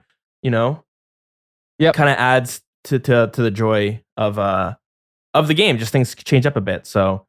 But yeah, they had this Pride event that they took place on World 500, free to play world, and like so many people showed up. And like all the J mods showed up, so it was a lot of fun. And well, both worlds like filled up. They had were like 3 worlds running with full of people, which is like that's a lot. Yeah, like they filled quick too. Yeah, and there was like not like you might expect like trolls or people just screwing around. There was like very little of that. Yeah, there was a lot of people, and it was fun. It was fun to see all these people going, doing this little parade to Falador, and then a lot of people dumped in tons of money for the drop parties at the Falador party room, which was fun as well. But yeah, overall, it was positive, and I was worried it was going to be as bad as the first time around, but it wasn't. So that's it's good to see the community grow up and mature, and proud of everyone. All that, yeah. Except for those 5 people that are trying to besmirch the community. Yeah. Anyway, so that happened, which is great. But on top of that, we did get some trickled into the same dev blog. We got some updates to the game itself. This next one this change has to do with the pets in the game. So there's a bunch of different pets in the game that you can unlock. They're all quite rare, some rarer than others, but these pets are just cosmetic items, but these little guys that follow you around, and they're just really cool little flexes of showing off your RNG or how much time you dumped into specific skill or something. They're really exciting to get, and they're really fun to look at. Like you'll see a really cool pet, and like everyone has their own pet where they go, "Holy shit, that's an awesome pet." They have a bunch of different ones. What's your favorite pet? Like, is there a pet that you come across you go, "Holy shit, that's cool"? Well, kind of. So, I mean, not kind of. Yes. There's 2. One's the Hellhound, the Hell Puppy. I just like that pet a lot. I think it's really cool.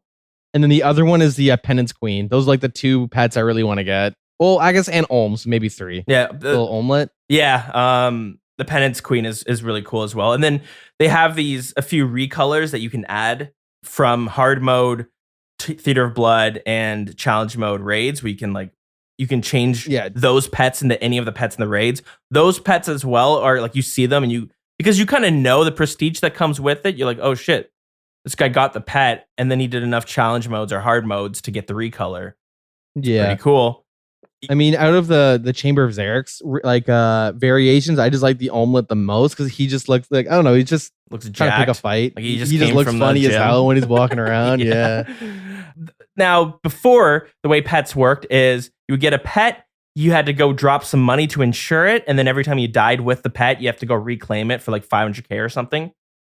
But the problem is, there's a few cases where you would get the pet and then you would die immediately afterwards. Or if you're like my Pure, you would get the fishing pet and you'd be walking around with it because you want to show it off, and then you die because of something and you realize, oh wait, I didn't insure it? I thought I did. So there's a handful of people that had lost pets, but The good thing is they're now allowing pets to be auto-insured, or better yet, they're removing the insurance system altogether, but you still need to reclaim your pet for gold once it dies. So maybe they're not removing the insurance system, but they're making it free for the initial payment. So if you died with a pet and you didn't have it insured, you can now go reclaim it for free. So that's really cool. But again, if you die, you still need to purchase the pet back. But for every pet that you did pay that initial insurance fee to keep it insured, you got reimbursed with that money, and you have like these tokens you can now use for free pet claiming from what's her name, Probita, whatever her name is. Yeah. So that's really nice. I kind of wish pets were always free and free to reclaim. I wish like if you died, you didn't lose your pets, because even though it only costs you like $500K to insure it, I mean, that's like $500K that I might not want to spend just to have this guy following me around. So I still tend to keep all my pets in the bank almost all the time. Because the problem is, even when I do bust a pet out to do something like skilling, or maybe even Chambers of Xeric, which is like the only place I do bring a pet, because if you die, you don't lose a pet. But what happens is sometimes and this has happened a few times, I'll keep the pet with me afterwards. I'll forget that, like, okay, I'm done mining and I have this pet out. I'll immediately go do a clue scroll or something that brings me into the wilderness, and then I die, and then I lose my pet. And then I go, oh shit, I just lost 500K, and I have to go reclaim it in Ardone. It's kind of a pain in the ass. And something like pets, I think having it completely free always, is there something wrong with seeing pets more often where you go places, or people showing off pets? I think that'd be kind of cool to see. My peer could bring a pet with them when they go PKing, and all it is like, oh, this guy's got a cool pet. It doesn't really do anything. I don't know. What do you think? So, okay, I don't know if there's like a rune light option for this now, but I like back in the day, I would try and bring my pet to like Chamber of Xeric and stuff. Yep. 'Cause I only have two. I have the sire pet and then the Kraken. Okay. And I found that the pet got in the way of so many of my clicks that I'm just like, all right, fuck it. There's no point. Oh, they must have changed it since then, because you can now, when you click on your pet, you don't do any actions. You don't talk to it. You don't pick it up. You have to right click to do that. Okay, yeah. So it used to be like that. So I just never, I would only like bank stand with it. And sometimes at AFK skill, I do understand why there is a fee, like a 500K fee for the pet. I do like the system over the insurance, because like I like, if your pet dies, Probita's going to hold on to it until you give her money, and then she'll, release it, kind of like keeping it hostage. And it is like a weird way to have a money sink. Yeah. Which is like, that's always welcomed. But I think the problem is it just causes a lot of people to think the same way I do, because you don't really see a whole lot of pets unless you're doing specific activities. Yeah, you'll never see some dude at like Demonic Gorillas with a friggin' pet. Yeah, and I feel like that would be a positive thing, because we like to compare ourselves to others. Part of the cool thing is showing off your account. And like, I love walking by someone and inspecting their account, but you see a pet with them, you're like, oh, I want to see how much KC they have. I think it's a net positive, and I don't think there's that much of a gold sink happening, especially now in the free insurance. You don't have to spend the 1 mil or whatever it is when you first get a pet. So, and we have so many more gold sinks in the game with like taxes and all that stuff. Okay, well, how about this? What if there was like a fee of like 10 mil, a one-time 10 mil fee where you never had to pay another pet fee again? Would you be okay with that? And like maybe instead of it going to Probita, it would go to like your menagerie in your house or something. Yeah, if you had one. That's not as bad. That's quite expensive, but because there's like that's usually how it goes, right? Yeah. Like look at like the Eternal Glory amulet, right? It's like what, over 50 mil? You really gonna use that many teleports to make up for it? The only thing that you really get money out of is like your POH teleports, right? Yep. Yeah, most things are kind of just for convenience. 10 mil is obviously like just a random ass number I threw out there. Mm-hmm. That's gonna cover, but like, and like make it so like 2 mil or something. I do agree that like it would be nice to see everyone walk around with pets and stuff, and it would make like those harder to obtain pets like more like I don't know, like cooler to see, because like, oh, someone might have like the Penance Queen pet, but like you're never gonna see them walk around with it because like they're only gonna bank stand with it how often is this person gonna be bank standing, right? Yeah, and not only bank standing, you have to remember to bring it out, and you have to actually care. Like sometimes I'm like, I'm bank standing doing a skill. I don't really care to bring the pet out because I'm gonna be AFKing. Okay, actually, okay. What about like another one? Instead of there being like a 10 mil fee, blah blah blah blah blah. What if they had like another slot in your equipment that would let you just equip and unequip your pet right there, and it was like a safe slot? That'd be kind of cool. I remember they talked about.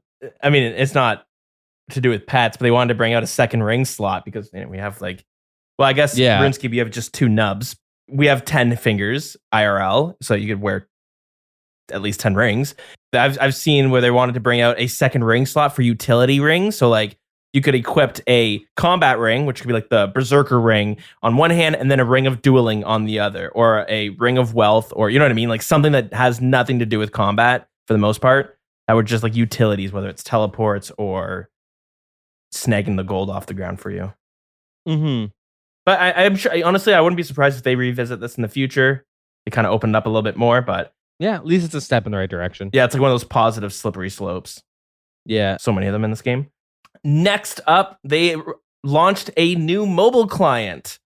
Well, some new features. So they've been talking about this for a while, and they've been kind of releasing them in batches for beta users. But these were a lot of like RuneLite plugins that we're pretty aware of, buff timers and agility highlights and Slayer trackers, all these different little plugins that we would use. They started bringing them into the base game because why not? I mean, it would just help everyone's experience. You can turn them on and off. So this got released recently, and people are loving it. People are very positive about it. I've had access to the beta of these plugins for a while, so I actually thought something new was launched, and then I jumped on. I realized, oh, it's not it, because they have more plans to fix up the UI to make it more intuitive, which is awesome.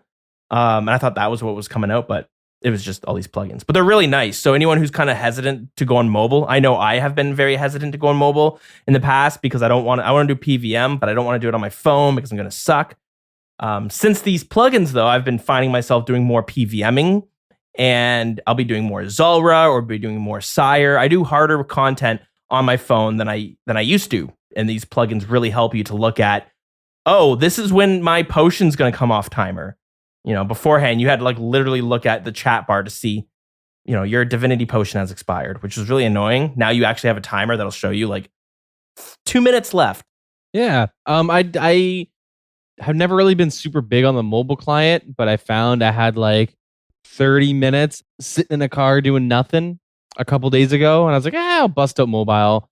And I was like trying to do I was actually trying to do agility. And I was like, man, this is super annoying. And then I remembered they did like an update on the client. So I just like went through the settings and started looking through some stuff. And I was like, oh my God, they have the whole like how many laps you need to do before you level, highlighting the obstacles. And it's just like, man, I can't believe there are people who have done agility on mobile without the RuneLite plugin. I can't believe I did like rooftops without a RuneLite plugin at one point.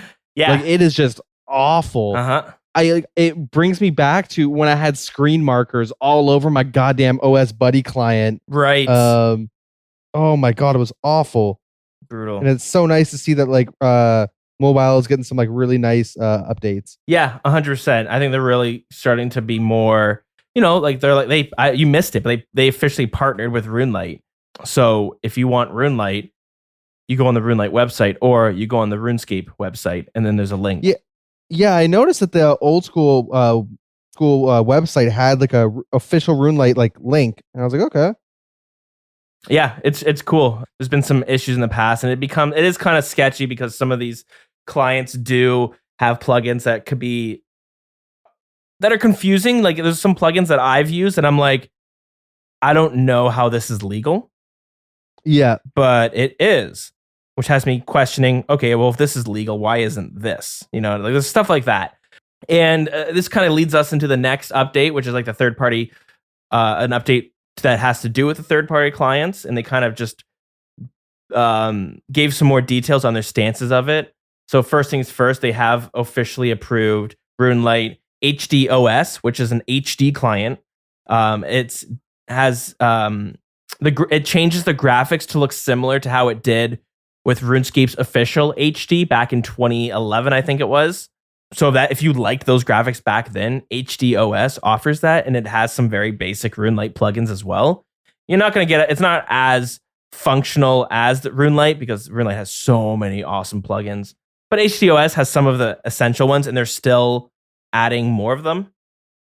And then, of course, the it's like the bastard child of the three, OS Buddy, who used to be like the really cool, successful one of them. He's like the older brother that was like quarterback of the football team and won state champions. But then like 15 years has gone by and his siblings have grown up and like they all got like jobs, finished college, like lawyers and doctors, and he's still. He's still like doing the same job he did in high school, but like wearing his Letterman jacket all the time. That's kind of what OS Buddy feels like to me. Yeah, he gets like way too into his son's football game. His son doesn't even want to play football. He wants to do like interpretive dance, and he's like, no. Yeah. And that's OS Buddy. It's like I can't even talk about what's up with OS Buddy because I have not used it in like literally years. I don't know if it's got new plugins or what's going on over there, but it exists. I remember RuneLite came out and everyone just insta migrated, and then OS Buddy started ripping plugins, and then they're like, "Hey, we'll open source too, guys. Come back to OS Buddy." And then no one really did. And then they were like, because the thing with OS Buddy is they had a lot of free plugins, but they're like, they had a bunch of other premium plugins that were really, really good, especially at the time when OS Buddy was king. But they were like, you need to spend $2 a month in order to get access to these plugins. At the time, they're like, fine, we'll do it. I did it. Yeah. Oh, I did it too. Hell yeah. Then RuneLite came out and they're like, hey, we're going to offer all those plugins. Plus, we're going to offer way more. And guess what? You can make your own plugins for this as well if you know how to do it. And you can just add it in open source and all that jazz. And then, OS Buddy was like, okay, well, we'll make some of our other premium plugins free. People started being like, wait a minute, why the hell were we paying an extra $2 a month? Yeah. Yeah. Just to highlight agility shortcuts and stuff. It did have some cool stuff, but now that with RuneLite, we have them for free. And funny enough, now RuneLite has a Patreon where people can go support it, and I don't think you get anything from it, but it makes tons of money. Let me check real quick. So RuneLite makes $1,100 a month, and these are people who are just supporting it because the 300 people support RuneLite because they like it and they want to toss $4 a month to the creator. I mean, I think that's like the way to do it, right? I used to play this other mobile game, which was a free to play game, but it was like the monetization was very, very friendly for it being fully free to play. Like we weren't compelled at all to pay for like whatever the premium stuff is. But they had this one feature where it was like, hey, you can buy a coffee in game. You can't do anything with it. But you buy it, it would cost you like $5 or $4 IRL. And the whole idea was like, oh, you're buying the developer a coffee. And that's how he made his money. And it probably wasn't like a crazy amount of money. But when people love something, they're willing to like toss an extra few bucks their way because, maybe they can afford it and they just want to like show their love. And like I've done it for a bunch of things where I'm like, I don't need to, but I really enjoy this person. So I'll toss them some money. Even though I'm getting nothing out of it, and then, and it seems to work in a way that's like where people are happy. It's not like OS Buddy where it's like OS Buddy's probably making way more money than RuneLite is, but OS Buddy was also people were like kind of annoyed. Why the fuck am I having to do this? But whatever. So yeah, those are the 3 approved clients, and one thing that the reason they're kind of coming out and saying this is because there's a bunch of other third-party clients they're cheat clients, or like or they have cheating plugins. Like a lot of high-end PVMers use, like, if you look at the top 1% of PVMers, I think you'll see that a lot of them, like more than you would expect, are using cheat clients. And this is what I've been told from some of these end game PVM clans, like some of the best PVM clans. Like a lot of people are using these cheat plugins because what these plugins will do is they'll like basically tell you exactly where to step or exactly what to do for these pieces of PVM content. So I've seen people say that when you're doing prayer flicking, it's like playing Guitar Hero. You just click on the little circles that pop up and it'll change your prayers for you. Of course, you can do that on your own, but these things just allow you to turn your brain off, just do some of the hardest pieces of content, and you're not really doing it. You're like playing mini games that are, and then the client's doing it for you. You playing like Osu? Yeah, exactly. Yeah. So we have a lot of those. I think Jagex just came out and said, hey, these 3 are approved. If we see you using a third-party client that's not one of these 3, look, you could be banned. Just a heads up. Even if you're not cheating on it, you could be banned. Yeah, they said it's what, the first time it's like a week or something. I don't know. Do you know how long the first ban is? But the second one's permanent. Yeah, the first one is 2 weeks, and then continued infringements will result in a permanent account ban. So, Damn. yeah, if you're using another third party that wasn't one of the 3, yeah, just be aware. Just be aware. Because there's a lot of there's some that we know about. There's other ones that are a little bit more underground, like these PVM clients, or I think PvP probably has some as well. These cheating clients, that give a significant advantage. I mean, yeah, the PKing clients, that old client that did the Zalra stuff. Mm-hmm. So, okay, I don't know if you can answer this, but ever since this news came out, I was actually wondering this. How come Jagex hasn't done what other MMOs do and just have a base client and then allow add-ons to be installed into the client? I honestly think that that's the way they're moving. So we have the 3 that are approved right now. So before, we had this HD client that was coming out. It's called 117. And I think a lot of people remember this big debacle, but they were going to release it on a Monday, and it was Wednesday. And then Jagex came out on Thursday, and they were like, we are not allowing this HD client to be approved. If you're found using it, you could be banned. I think they even tried to take down RuneLite, and people were pissed because everyone was looking forward to this new HD client plugin that was going to be released on RuneLite. And what turned out was happening was they had a small part of the team that have been rebuilding the graphics of this game, and they were aiming to do their own HD. It looked like they were aiming to do their own HD rework, but that could take maybe 5 years, maybe 10 years. How long could that take? It could take a long time, I think, depending on how hard they're working on it. But so they came out, and then they said that, and then they started, but then they went back and they said, you know what? 117 can do it. We're just going to work closer with RuneLite. And then they started adding RuneLite plugins. If you play on Steam, you're playing on the vanilla client, it has a bunch of these mobile client plugins that we see now. So they have tile markers, agility highlights, buff timers.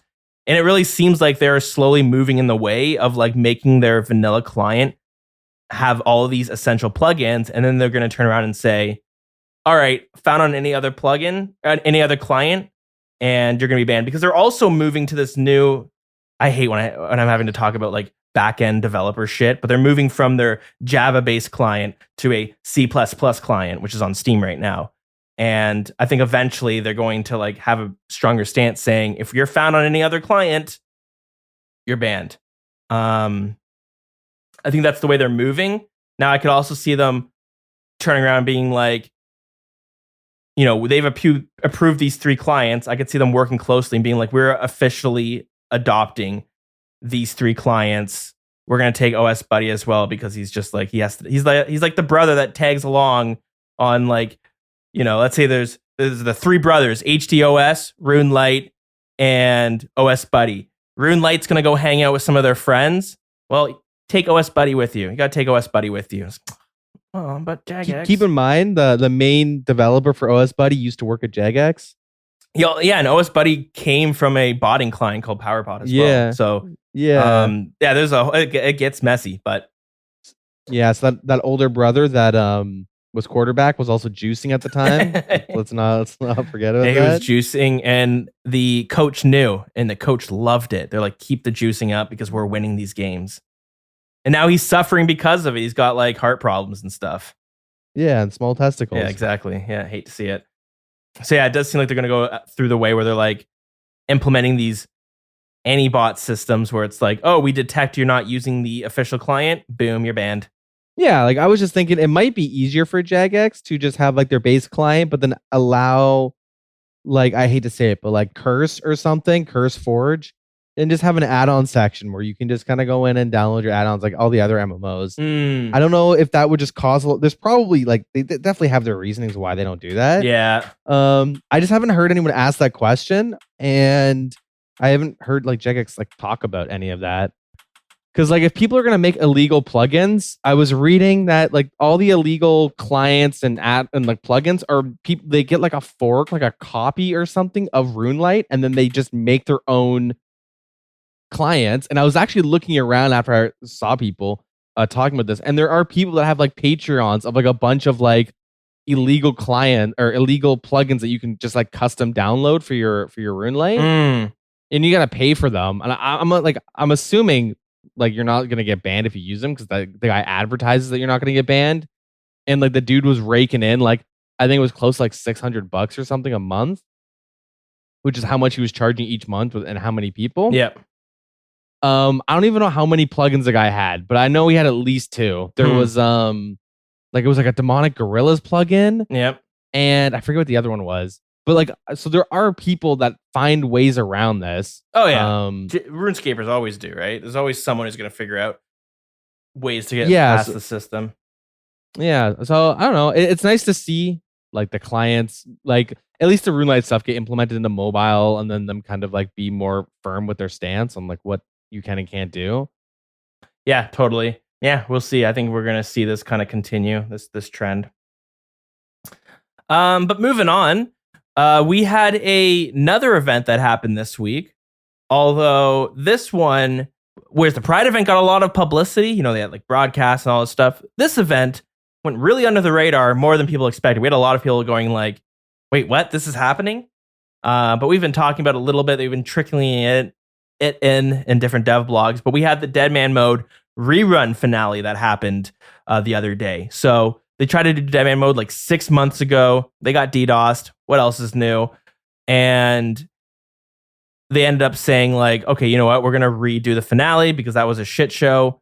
And then 6 months later, they brought it out. And yeah, they brought this finale out. But they botched it. It was really, really botched. And it was very, very sad to see. Like for me, I love watching Dead Man Mode. Some people don't care for it, but I always, even though I don't really play it that much, I always had fun watching the tournaments. It's just one other event in the game that makes it's like something exciting to look forward to, where we have these in-game events that we can, you know, look to the next one for it to come out. Then we have these like little tournaments that we could watch on Twitch as well, which was just enjoyable. But this time, not so much. So they did announce this on Twitter, but there was no official dev blog for the announcement of this rerun finale event. There was no broadcast in game, and there usually is. And Jagex didn't even stream the tournament. They didn't even stream it on their official channel, which is what they always did with commentators, shoutcasters, and all this other stuff. Instead, they just ran it and they let streamers, I guess, stream themselves, which is what kind of happened. But a lot of people were like, what the fuck? The Dead Man Mode tournament's happening? And then you go on Twitch and the top stream is Bodhi, who's PVMing. And you're like, the fuck? And eventually like Odablock got very popular, who was streaming Dead Man Mode. But yeah, they didn't really do much to promote it, which is bizarre. But what was also, I guess, kind of typical, but what added to it being botched was it got DDoSed again. It got DDoSed. Servers went to shit. They made an announcement being like, okay, we're aware this is a problem. We're doing our best to get it working. Sadly, yeah, like the tournament ended. So I guess we do have to give a shout out to Pid Grabber for winning the tournament. You sure it's not IP Grabber? Oh, that's funny. Took me a minute there. So they won the tournament. They took first place, which is congrats. But yeah, they didn't stream it, and then they got DDoSed as well, which was very disappointed to see. Yeah, that's pretty much it. It got botched again. A lot of people are thinking, is this the end of Dead Man Mode? Jagex, just wrap it up. But and I think they might actually do that. Personally, I would love for them to. I wish they would do Dead Man Mode continuously throughout the year like they used to, where it'd be like 3 times a year. There'd be like a few weeks in between the end of the seasonal and the start of the what was it called? The invitationals. We had a week to grind out your stats again before the tournament.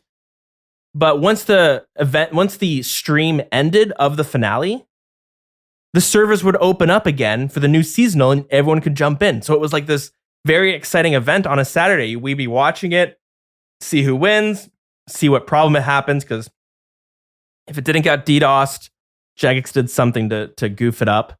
You know, you find Wooks at, what's his name, Miles, just tick eating the fog. Yeah. Not even fighting. Hashtag Wooks1. Classic. Yeah, so stuff like that would happen if it didn't get DDoSed. But that was okay. It was fun to complain about, and it still got a lot of attention. And it was fun to know that, okay, when this tournament is over, they would say, congrats to the winner.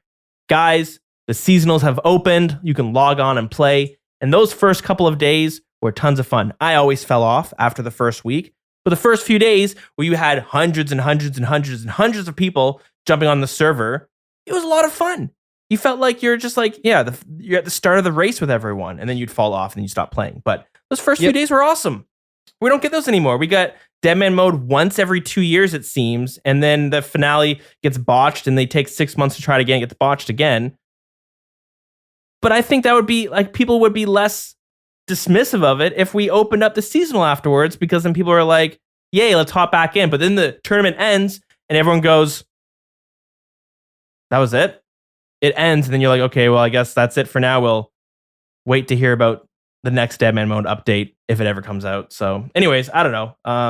It's in a weird state right now. We'll see what they go with it, but I could see them saying this is the end of it, especially because they've mentioned about wanting to change the main Deadman mode servers. So I could see them sticking to that. So I just feel like when it comes to like MMOs and PvP and stuff, it's always just a dying like thing. Like it's like there's not really any games I can think of that have a PvP scene that actually is like continuously growing. They like, I feel like it just kind of dies out. It's just the way PvP works, right? Mm-hmm. It sucks, but it is kind of what it is. And I bet you the same trends with like PvP in general, you notice a Deadman mode. Like I played a couple Deadman modes, but after a while, it's like, do I really want to grind for like 2 or 3 days just to get killed by someone who grind like a little bit harder than me? Yeah. And then I just like lose all my shit, and I like don't really feel like grinding, like getting everything back. Like, do I care that much about it? You know, the people that I know played every single season did it to swap gold and make, you know, 6, 7, 8 mil an hour the first couple hours of like the invitational, right? Mm-hmm. And then they like, that's the only reason why they're playing, so they can make a bunch of gold in old school, which is like, that's fine. You can do what you want to do. They allowed it, right? Mm-hmm.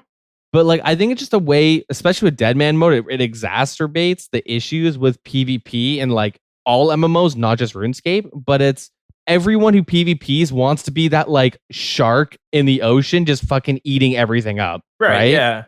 Like no one really wants a good, fair, even fight. They do only if they win, though, right? Mm-hmm. But in general, people kind of want to just be a little overpowered, a little bit stronger. They kind of just want to win the fights because like that's literally what the fun of PvP is, right? And the people that end up losing and dying and all that stuff end up just like saying, "Fuck it, like I'm not gonna go do Deadman mode again." Like, there's that is it like that rule of like it's like the 33% rule where like if you don't win 33% of the time, you won't enjoy whatever it is. Yeah, no, or you don't succeed. Mm-hmm. And in like Deadman mode, you die right off the bat. It's like it's that much harder to win your next fight. Like my favorite moments of Deadman mode were like me getting into fights, killing people, and like, oh, this is sweet. And then I died, and I'd like, okay, I'll try and come back and fight. But then like I would end up dying once, and I would never be able to get back in the game unless I sit there and hunt level 20s. But that's not, you know, like you're not getting anything out of it. You're literally wasting your time. So why do that? But yeah, I think that's just Deadman mode was kind of just like a it was always gonna fail. But you know, we got some good memes out of it, had some fun. I think what I'm most disappointed by is like their recent season was really good. They implemented all these different changes so that you could unlock these different perks that gave you like, and you could equip these like relics that allowed you to get certain buffs with different attack styles. But there's also the worlds were separated by level brackets. So like the first world you would be in was level 3 to level 39. Once you get to level 40, then you go to the next bracket, which is only for people between level 40 and level 59. And it kept doing that. And every player had 3 lives, but once your 3 lives died, your account, like, I forget, it like basically reset. But you could hard cap your account to stay at level 39. So that's what I did. That's easy to get to. It was fun to like fight. You were at, So you couldn't get past combat level 39 if you stayed in that world. So like if you like needed one attack level, you wouldn't get that attack level? yeah, exactly, to level your combat. Okay. So you could basically stay as a pure level 39, whatever your account build was, and fight other people who are either your Okay. level or lower. And Cool. it was cool because it was easy to get to that point, and the items you needed to fight other people were very accessible. And yeah, it was fun because you could be a pure at the top of your bracket and then facing other people with different builds as well, which was part of the fun. Now that being said, yeah, it's a hard mode to balance, so we'll have to see. Yeah. Anyways, I had fun, but it does seem like it's in its death throes. And last piece of news, this one was kind of interesting to see. There are rumors. Well, Jagex has said they are making a 3rd game set in the RuneScape universe. And this has a lot of people speculating what this could be. I think they've been noticing a lot of success for outside of the game RuneScape, things that use the RuneScape IP. Like they came out with this board game and it was like a Kickstarter. It was super successful. It like achieved its main goal in 20 minutes, and it has surpassed it. Like it has like 10 times the amount that it raised by the time the Kickstarter ended. So a lot of people were super into it. So they've hired at least 3 new people that they've did a press release on their website. And these 3 people come from larger developers. So one of them has been hired as a senior producer, and she came from Ubisoft. She had worked on games like The Crew and Assassin's Creed, Watch Dogs, and Rainbow Six. She had been working there for 8 years, working on some of those titles, plus more. We have someone else, a new technical director who's being hired, who had worked on games like Drive Club, Little Big Planet, Test Drive Unlimited 2. I have no idea what that is. But this person has worked on both at indie studios and AAA studios. And finally, a lead technical artist, who has worked on Ghost Recon, Assassin's Creed, and others as well. But the 3 of them have been hired to work with the Jagex team on a new RuneScape game. And a lot of people are rumoring that this could be a survival, possibly single-player RPG game. Now, they did a survey years and years ago asking people questions like, hey, if you were to play a RuneScape game that wasn't old school RuneScape or RuneScape 3, what kind of game would you want to play? Could it be an RTS? Could it be a simulator? Could it be another MMO? Could it be a single player RPG like Skyrim or something? Which got me sort of hyped. I think RuneScape is this very weird game. Total Biscuit did a video on the card game that RuneScape used to have called Chronicles, and I liked one of his quotes, which was, the name RuneScape is either very, very positive or a massive negative depending on who you are. Someone like me, I see it has RuneScape. I'm gonna play that game. I'm gonna try it out. That sounds awesome. I love RuneScape. I love the universe of RuneScape. I think it's a great game. And we talked about it earlier. A lot of people hear the name RuneScape and they're like, holy shit, that game's so fucking bad. Why the hell am I gonna play a single player game like that's based on RuneScape? How am I going to buy my GF? What the hell? Yeah, exactly. So this is rumored to come out. What are your thoughts when you hear like a single player survival RPG game set in the RuneScape universe? So the first thing I think of is how is the art style going to be a thing? 'Cause, like the technical, there's the art director or whatever Mm-hmm. is from Assassin's Creed and all that. Mm-hmm. I don't know how RuneScape would be with that kind of an art look. Like, I have no idea what kind of like artistic direction they could go in that would make me excited for RuneScape. And I don't mean that in like a negative or positive way. Like, just because I love RuneScape for its bad graphics, like the old school graphics. I don't like the HD, and I don't like any of those graphics. If they made a single player with those graphics, it would fucking suck. You know what I mean? Right, Like, you need to have acceptable graphics to have like a good story driven to get into a good story driven game. Yep. And I don't know, how it would be. I don't really know what the gameplay would be like, what the gameplay loop would be. If it's if it's like Assassin's Creed where like you're running around doing some story mode with like a million fucking collectibles all over the map, that would kind of upset me. But like I don't know what to think about it in like a single player RPG because I don't know the like chronological story that they could go through. I'm like, oh, they could do this quest line or this, but like I don't really know like how you would pace the game unless you were like set as a specific NPC that has their own background in the world. You know what I mean? I don't really like I don't even have mixed feelings. Like I actually don't know what to think about it until like I just know exactly what they're trying to do with with this new RuneScape game. Mm-hmm. If they made like a fighting game, like a Street Fighter-esque game, that'd be pretty funny. I know they never would, but like I'd love to like, instead of like Hadouken someone, like throw like a little like fire strike at them or something. It's like the slowest fighter game because every attack happens every 0.6 seconds. Yeah. It'd be kind of sick. Yeah, I don't really know what to think about it just because like, like at least with like if you were to say with like World of Warcraft, well, like, okay, I like immediately you can kind of think of an idea of like how they might go about it, but I don't even know how do you think they'd go about it in for RuneScape? I think the smart move would to be a game, like make it based in the RuneScape world. You have so much to work with.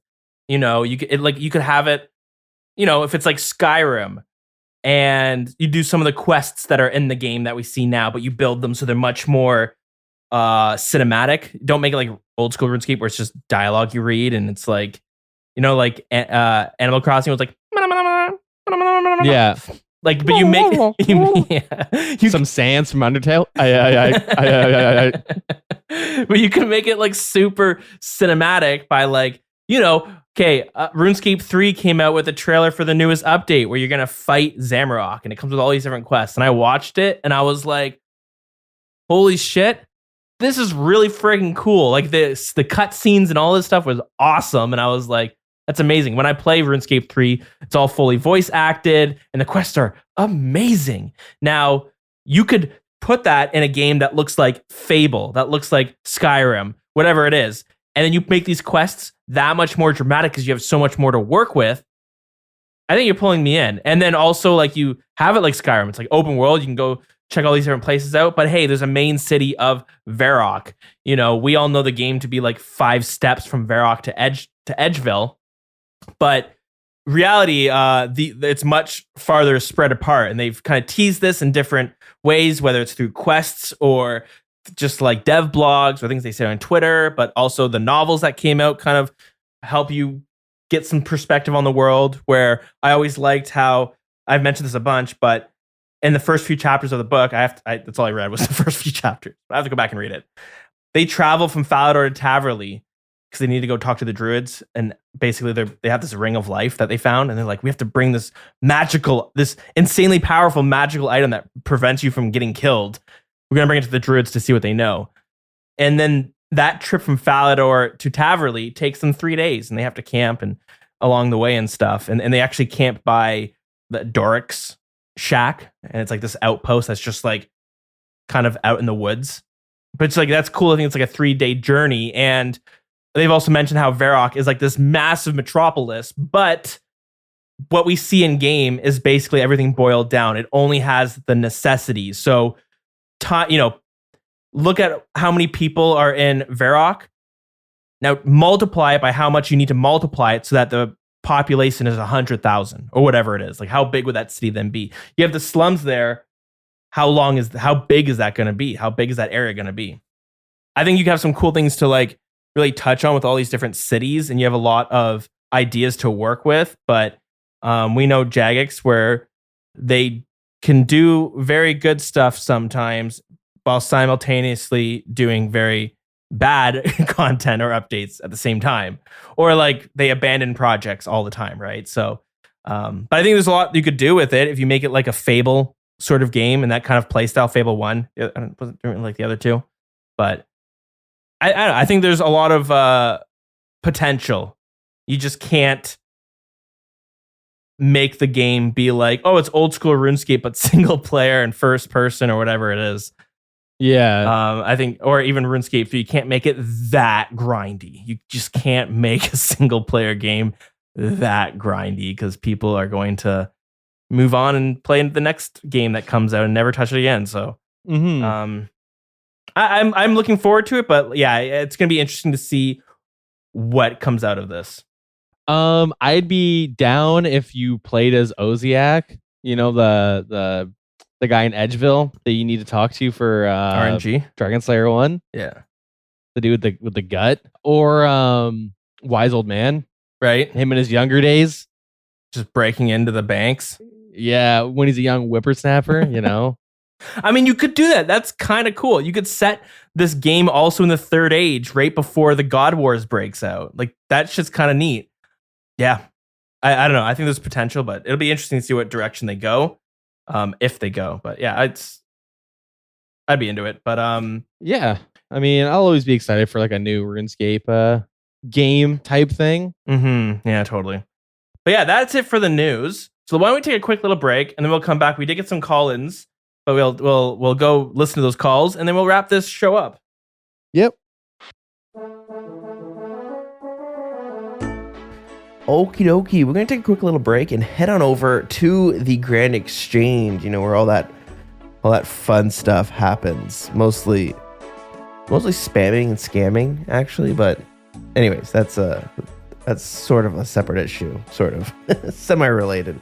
We're going to talk about some ways you can support the show. First things first, if you want to support the show but you don't want to actually spend any money, one way you can do that is by giving us a review and a rating on Apple Podcasts or Spotify or whatever podcast player you're listening to. If they have that option, it does help with visibility and for other people looking for RuneScape podcasts, so I do appreciate it. And I read every single one of them, so thank you to every single person who does leave a review as well. Thank you guys so much. But if you do want to support the show financially, I guess, if you want to spend some money for whatever reason, you can. One of the ways is heading over to patreon.com/The Wilderness Podcast. So thank you to Bronze Yon, Yulfi Ferric, Strosity, Mallard, Oh My Lord, P Jackals, Splimo, Szechuan, and Yay Fiber. Thank you guys so much for all of your support, and thank you to everyone else who does support the show as well. I know there hasn't been a whole lot of content coming out on Patreon. Things have been just a little crazy on my end, but I really do appreciate all that support. It means so much.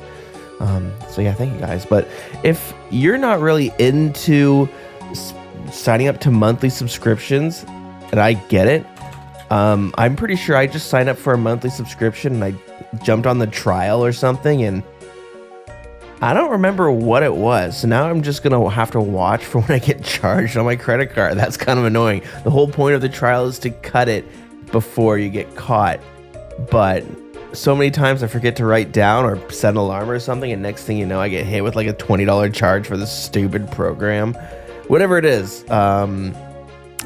Yeah, so I totally understand if you don't want to subscribe to it. I also get hit with like RuneScape. I'll like sign on and look how many. I have like 4 accounts subscribed. I'm only playing like 1 or 2. God damn it. Freaking Jagex, that's how they get you, you know? But yeah, if you want, you can head on over to buymeacoffee.com/dills where you can make a one-time donation instead. So thank you to Hugh Janas, Beefy Click, 2JZ Soup, and the Kazi. Thank you guys so much for keeping me caffeinated this week. And finally, last but not least, some people love Discord. I'm a big Discord user myself as well. And they want to support the actual server. Or maybe you got Discord Nitro that gives you 2 extra boosts that you want to send to the Wilderness server. So you can do that. You can head on over to discord.gg/thewilderness. And of course, for boosting our server, I gotta thank you. So Toddy, Battle Stabs, Hoyt, Chick, and Twisted Soul, guys, thank you so much for keeping our server boosted, giving us that unique URL and that 4K streaming. Actually, I don't think it's 4K, but still, giving us that HD streaming in Discord. Some other stuff, I think, as well. I can't remember off the top of my head, but anywho, guys, thank you so much for all of the support, and let's get into the rest of the episode. This has been a long one. Oh boy. Anyways, let's get into it. Okay, we are back, and we got some call-ins. Last week, the question of the week was send in, what was it, the general advice. It was the Sunday night sex show with Dills and Deegan, minus the sex part, I hope. But we'll find out. So we had some people call in with some general questions, advice, some comments. We'll start off with the one and only Matacause1, who is actually, this call is call number 69. So congrats. Sex number. Hey guys, Matacause1 here from Austria. I actually haven't heard the podcast episode yet, but it seems pretty easy to answer this question. Even if I haven't listened to the episode yet, as you can tell, maybe I'm a little bit stressed right now. I am. But, one thing that really helps me is, and this isn't a question for you guys. This is actually a piece of general advice that I have for the whole community. But one thing that really helps me when I'm stressed in life is just to log on to RuneScape and walk around. Just whatever. Take off all your armor, put on your coolest armor, do whatever. Put on the game music, put on the game sounds, and just walk.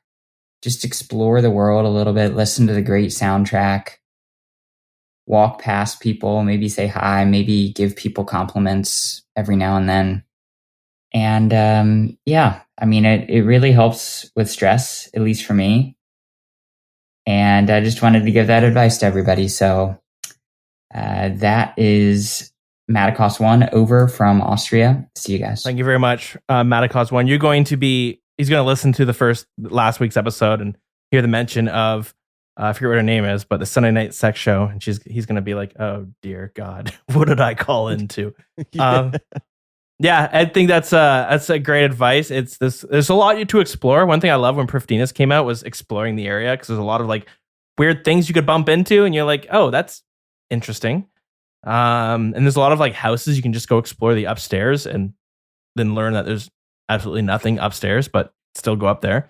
Yeah, it's quite cool. I used to now don't bring your coolest fashion scape, probably go naked, but I used to like walking through the wilderness and just looking at areas and being like, oh, this used to be a city. You can see that this used to be a church that's collapsed because there's a broken altar there. Like, there's a lot of cool stuff that you have to really be paying attention to, that you can kind of be like, oh, this used to be a city. And, oh, what's this? Like the bandit camp. You can be like, oh, this used to be like probably like some sort of like fishing town or something, because it's right next to like this little river area, or at least what used to be. Yeah, there's a lot of cool stuff like that.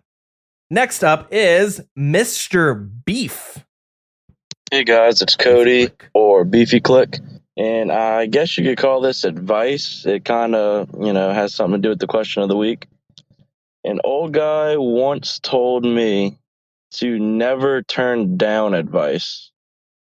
And I guess a better way to put it is, we think of it as somebody giving us their 2 cents, or like, oh, you're telling me I've been doing this for such and such long or something. But always hear them out. And at that point you could take it or leave it, but you never know what kind of advice you can come across that can truly, benefit you. So I've been doing that ever since, and now whenever I get advice, I always think of that conversation I had with the old cat, and truly probably some of the best advice I've ever had. All right, you guys, take care. I think it could be good. One thing that I've learned since having a kid is everyone then tells you all these parenting tips. And honestly, our parents being raised in the 90s, They didn't know what the fuck they were doing. There's so many things now that I think we know that they would tell, like, I'll get advice from family members being like, oh, this or that. And you're just like, yeah, I'm pretty sure that's like totally wrong now. Just like stuff where it's like, I've had family members being like, oh yeah, he's taking a nap right now. Well, where's his blanket? No, he can't have a blanket, but he's going to be cold. He's going to suffocate if you give him a blanket. You know what I mean? Like they have these weird advices. You don't shake your baby when they're crying? What? It always gets them to stop, but it makes it worse at first. But Jesus, Mom, is that why I limp? Yeah. Another tip that I always heard is if you want good advice, give bad advice for that topic. So if you want to like learn how to kill a boss properly, and like tell someone, oh, to kill Zulrah, you should use a halberd spec because it's really good. And people will be like, no, you're an idiot. Here's what you should do. And then they'll give you exactly how you're supposed to, do whatever it is. There's a saying. It's a wise man learns from his mistakes, but a smart man learns from someone else's mistakes. So It's deep. that's always it's good food for thought, I guess. Oh, yeah. Totally. Okay, next up we have Holy Druid 43 calling in. By the way, thank you for the call in, Beefy Click. Yeah, let's see what Holy Druid 43 has to say. Hey, Dills and Heartless. It's Holy Druid here. Yeah, I've been actually scammed 3 times. One time I was at the GE and spit. Okay. Sorry, I usually vet these calls beforehand. Holy shit. I thought this was a general advice thing. I just spit water all over my monitor. So I was not expecting the follow-up. I've been scammed 3 times. So the question prior was, tell us the time that you got scammed. Okay. Literally. How do I not get scammed, guys? It just keeps happening. Okay, sorry. Let's listen to what Holy Druid has to say from the start. Literally spit water all over my monitor. Hey, Dills and Heartless. It's Holy Druid here. Yeah, I've been actually scammed 3 times. One time I was at the GE and I was selling a set item. I think it was like 300K or something.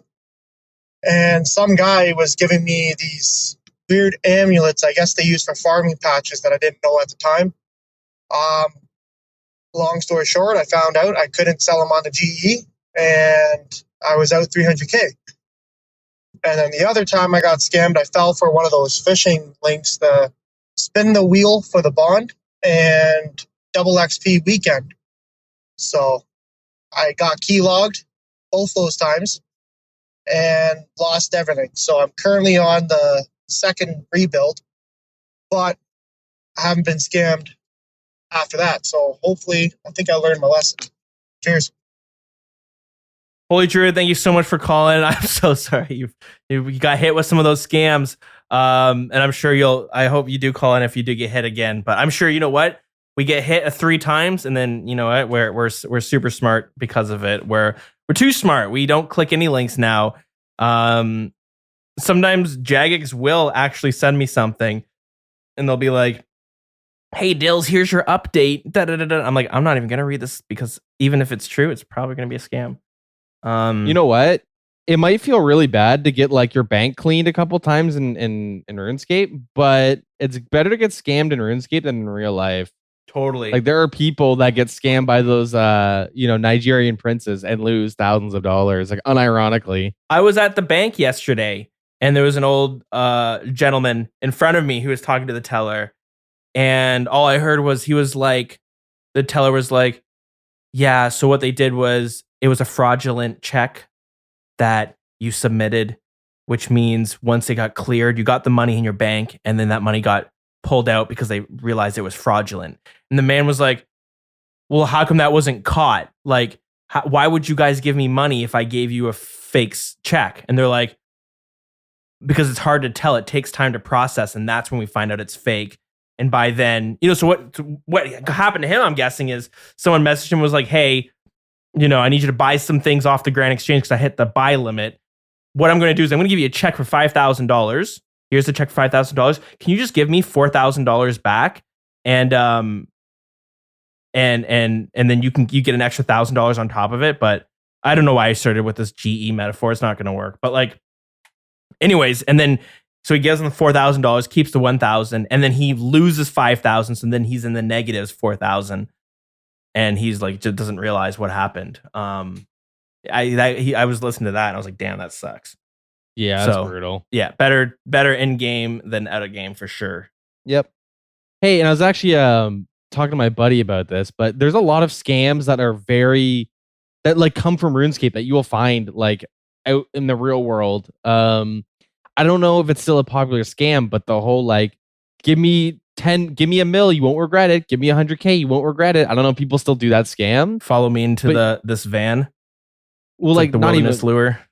Well, like I mean, it's a little bit darker, but like, like at least when I used to play, you'd always see people saying like, "Give me X amount of money, you won't regret it." Yep. And then I remember like going on Tinder, and there would be chicks with profiles like, send me $5, you won't regret it. And then like you'd go on like the Tinder subreddit and stuff like that, and people would be like, "Dude, I just got scammed. What the hell?"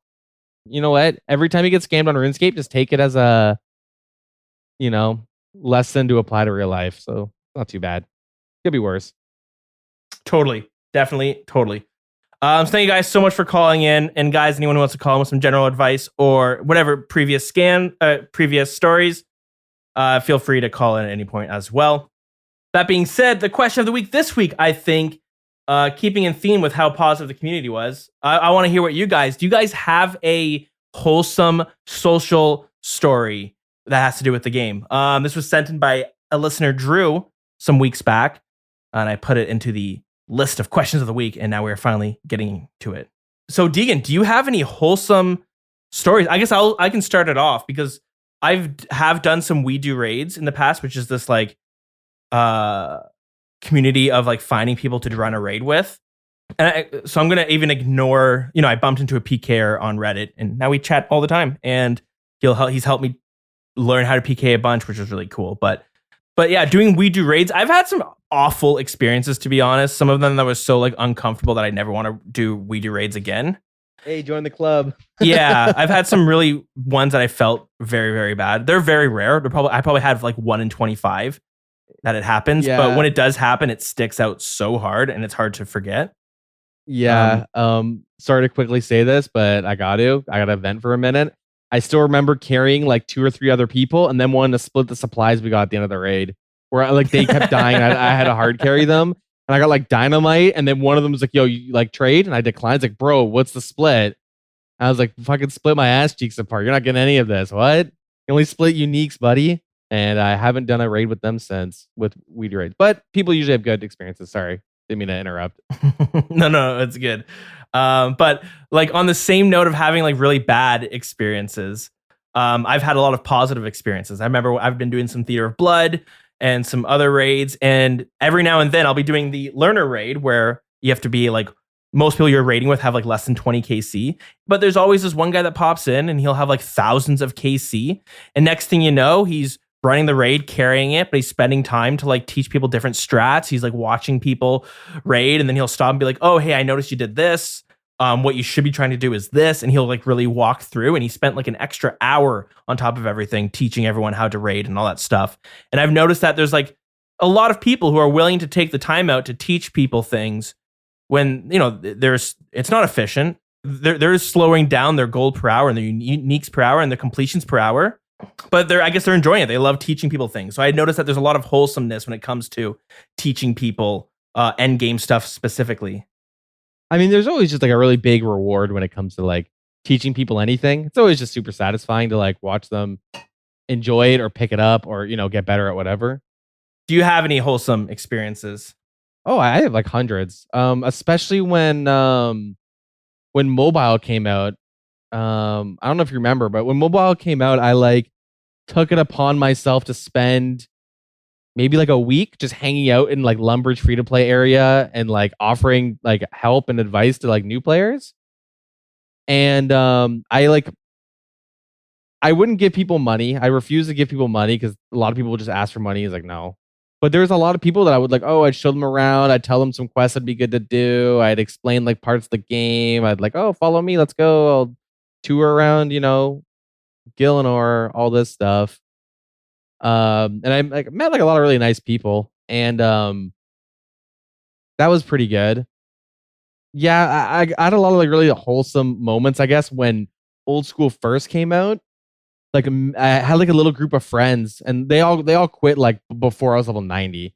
But there's like random dudes I bumped into when we were playing, and we'd all just like kind of just like chat and run around and just do shit together. And like yeah, like I don't know, I met like just a lot of meeting a lot of cool people just doing stuff like that. But I find if you haven't got to experience it like that good wholesome social aspect, it's like honestly, if you go to free to play and just offer to like help new people or answer questions, like it'll almost always be a good experience. Yeah, totally. So there's a lot of wholesome stuff that happens in this game, and I think it happens when games focus on a lot of social and sandboxy aspects. But so curious to hear what everyone else has to say. But this is the segment where we wrap everything up. So if you want to hang out in our Discord, it's discord.gg/thewilderness. Our email is thewildernesspodcast@gmail.com. You don't have to call in for all these questions. You can write in as well. Our in-game clan is Wild, so feel free to join it if you would like. If you're in a clan, that's really okay, but you still want to hang out, you can always guest as well. And we have a Twitter, which is @thewildernessrs, where you can also submit things if you prefer that. I have a twitch.tv/thedills. I've been doing some PKing and Inferno streams. So if you want to see me fail at like tons of aspects in this game, I lost like 5 mil in one night because I kept forgetting to hit protect item when I was PKing, and I was losing tomes of fire like it was crazy. Yeah, you can come check out the streams. Deegan, do you have anything you want to share? Nothing to plug. Shit, I didn't know you're doing Inferno attempts. I've jumped into it. I don't think it's safe to say. I don't know. I'm going into it, but I'm not making much progress. And what's the highest wave you've gotten to? Like 36. Okay. So it's because I wasn't really gonna say anything until I got deep into it. But once I get my Kodai wand, I'm gonna try and do Inferno. Nice. It's something for sure. Yeah. Okay. Cool. Great. You have anything you want to plug? Nah, nothing to plug. Okay. It's all good. No problem. I guess speaking of the Inferno, let's make that the song of the week. Why not? So it is the song Inferno is unlocked in the Inferno minigame, because it's a minigame apparently. And we have an analysis. I always love when we have an analysis to go along with it. This song is in the key of D minor using the Dorian scale with a constant tempo of 96. It makes use of brass instruments such as the French horn, GM Instrument 60, and brass ensemble, GM Instrument 61, performing heavy sounding crescendos at various times. Adam Bond typically utilizes brassy crescendos in his battle-like composition, including reworks, mostly in the main game, hence why finding this in old school RuneScape is a rare occurrence. Did Adam Bond write this himself? This seems like... The composer of this song also must be extremely handsome, have a huge penis. One of the earliest examples of this would be in the track Fee Fi Fo Fum, a song from the 4th of June in 2007. Besides the brass in the composition, it also consists of strings accompanied by the acoustic grand piano, which can be heard slightly in the background. This song also makes use of a square wave. The fuck is a square wave? Which is rarely used in old school RuneScape. The square wave like the new magic spell? Yeah, I guess so. The square wave instrument is most likely an imitation of the effect used in Bond's previous Lava Falls composition. This has to be Adam who wrote this. Unless Adam has like a huge fan base, which, I mean, that could happen. The music on here is pretty tight, so... all right, but guys, thanks so much for listening. I'm friggin' hungry, so I need to go get some food. But yeah, thanks for joining, and we'll see you guys in the next one. Yeah, have a good one.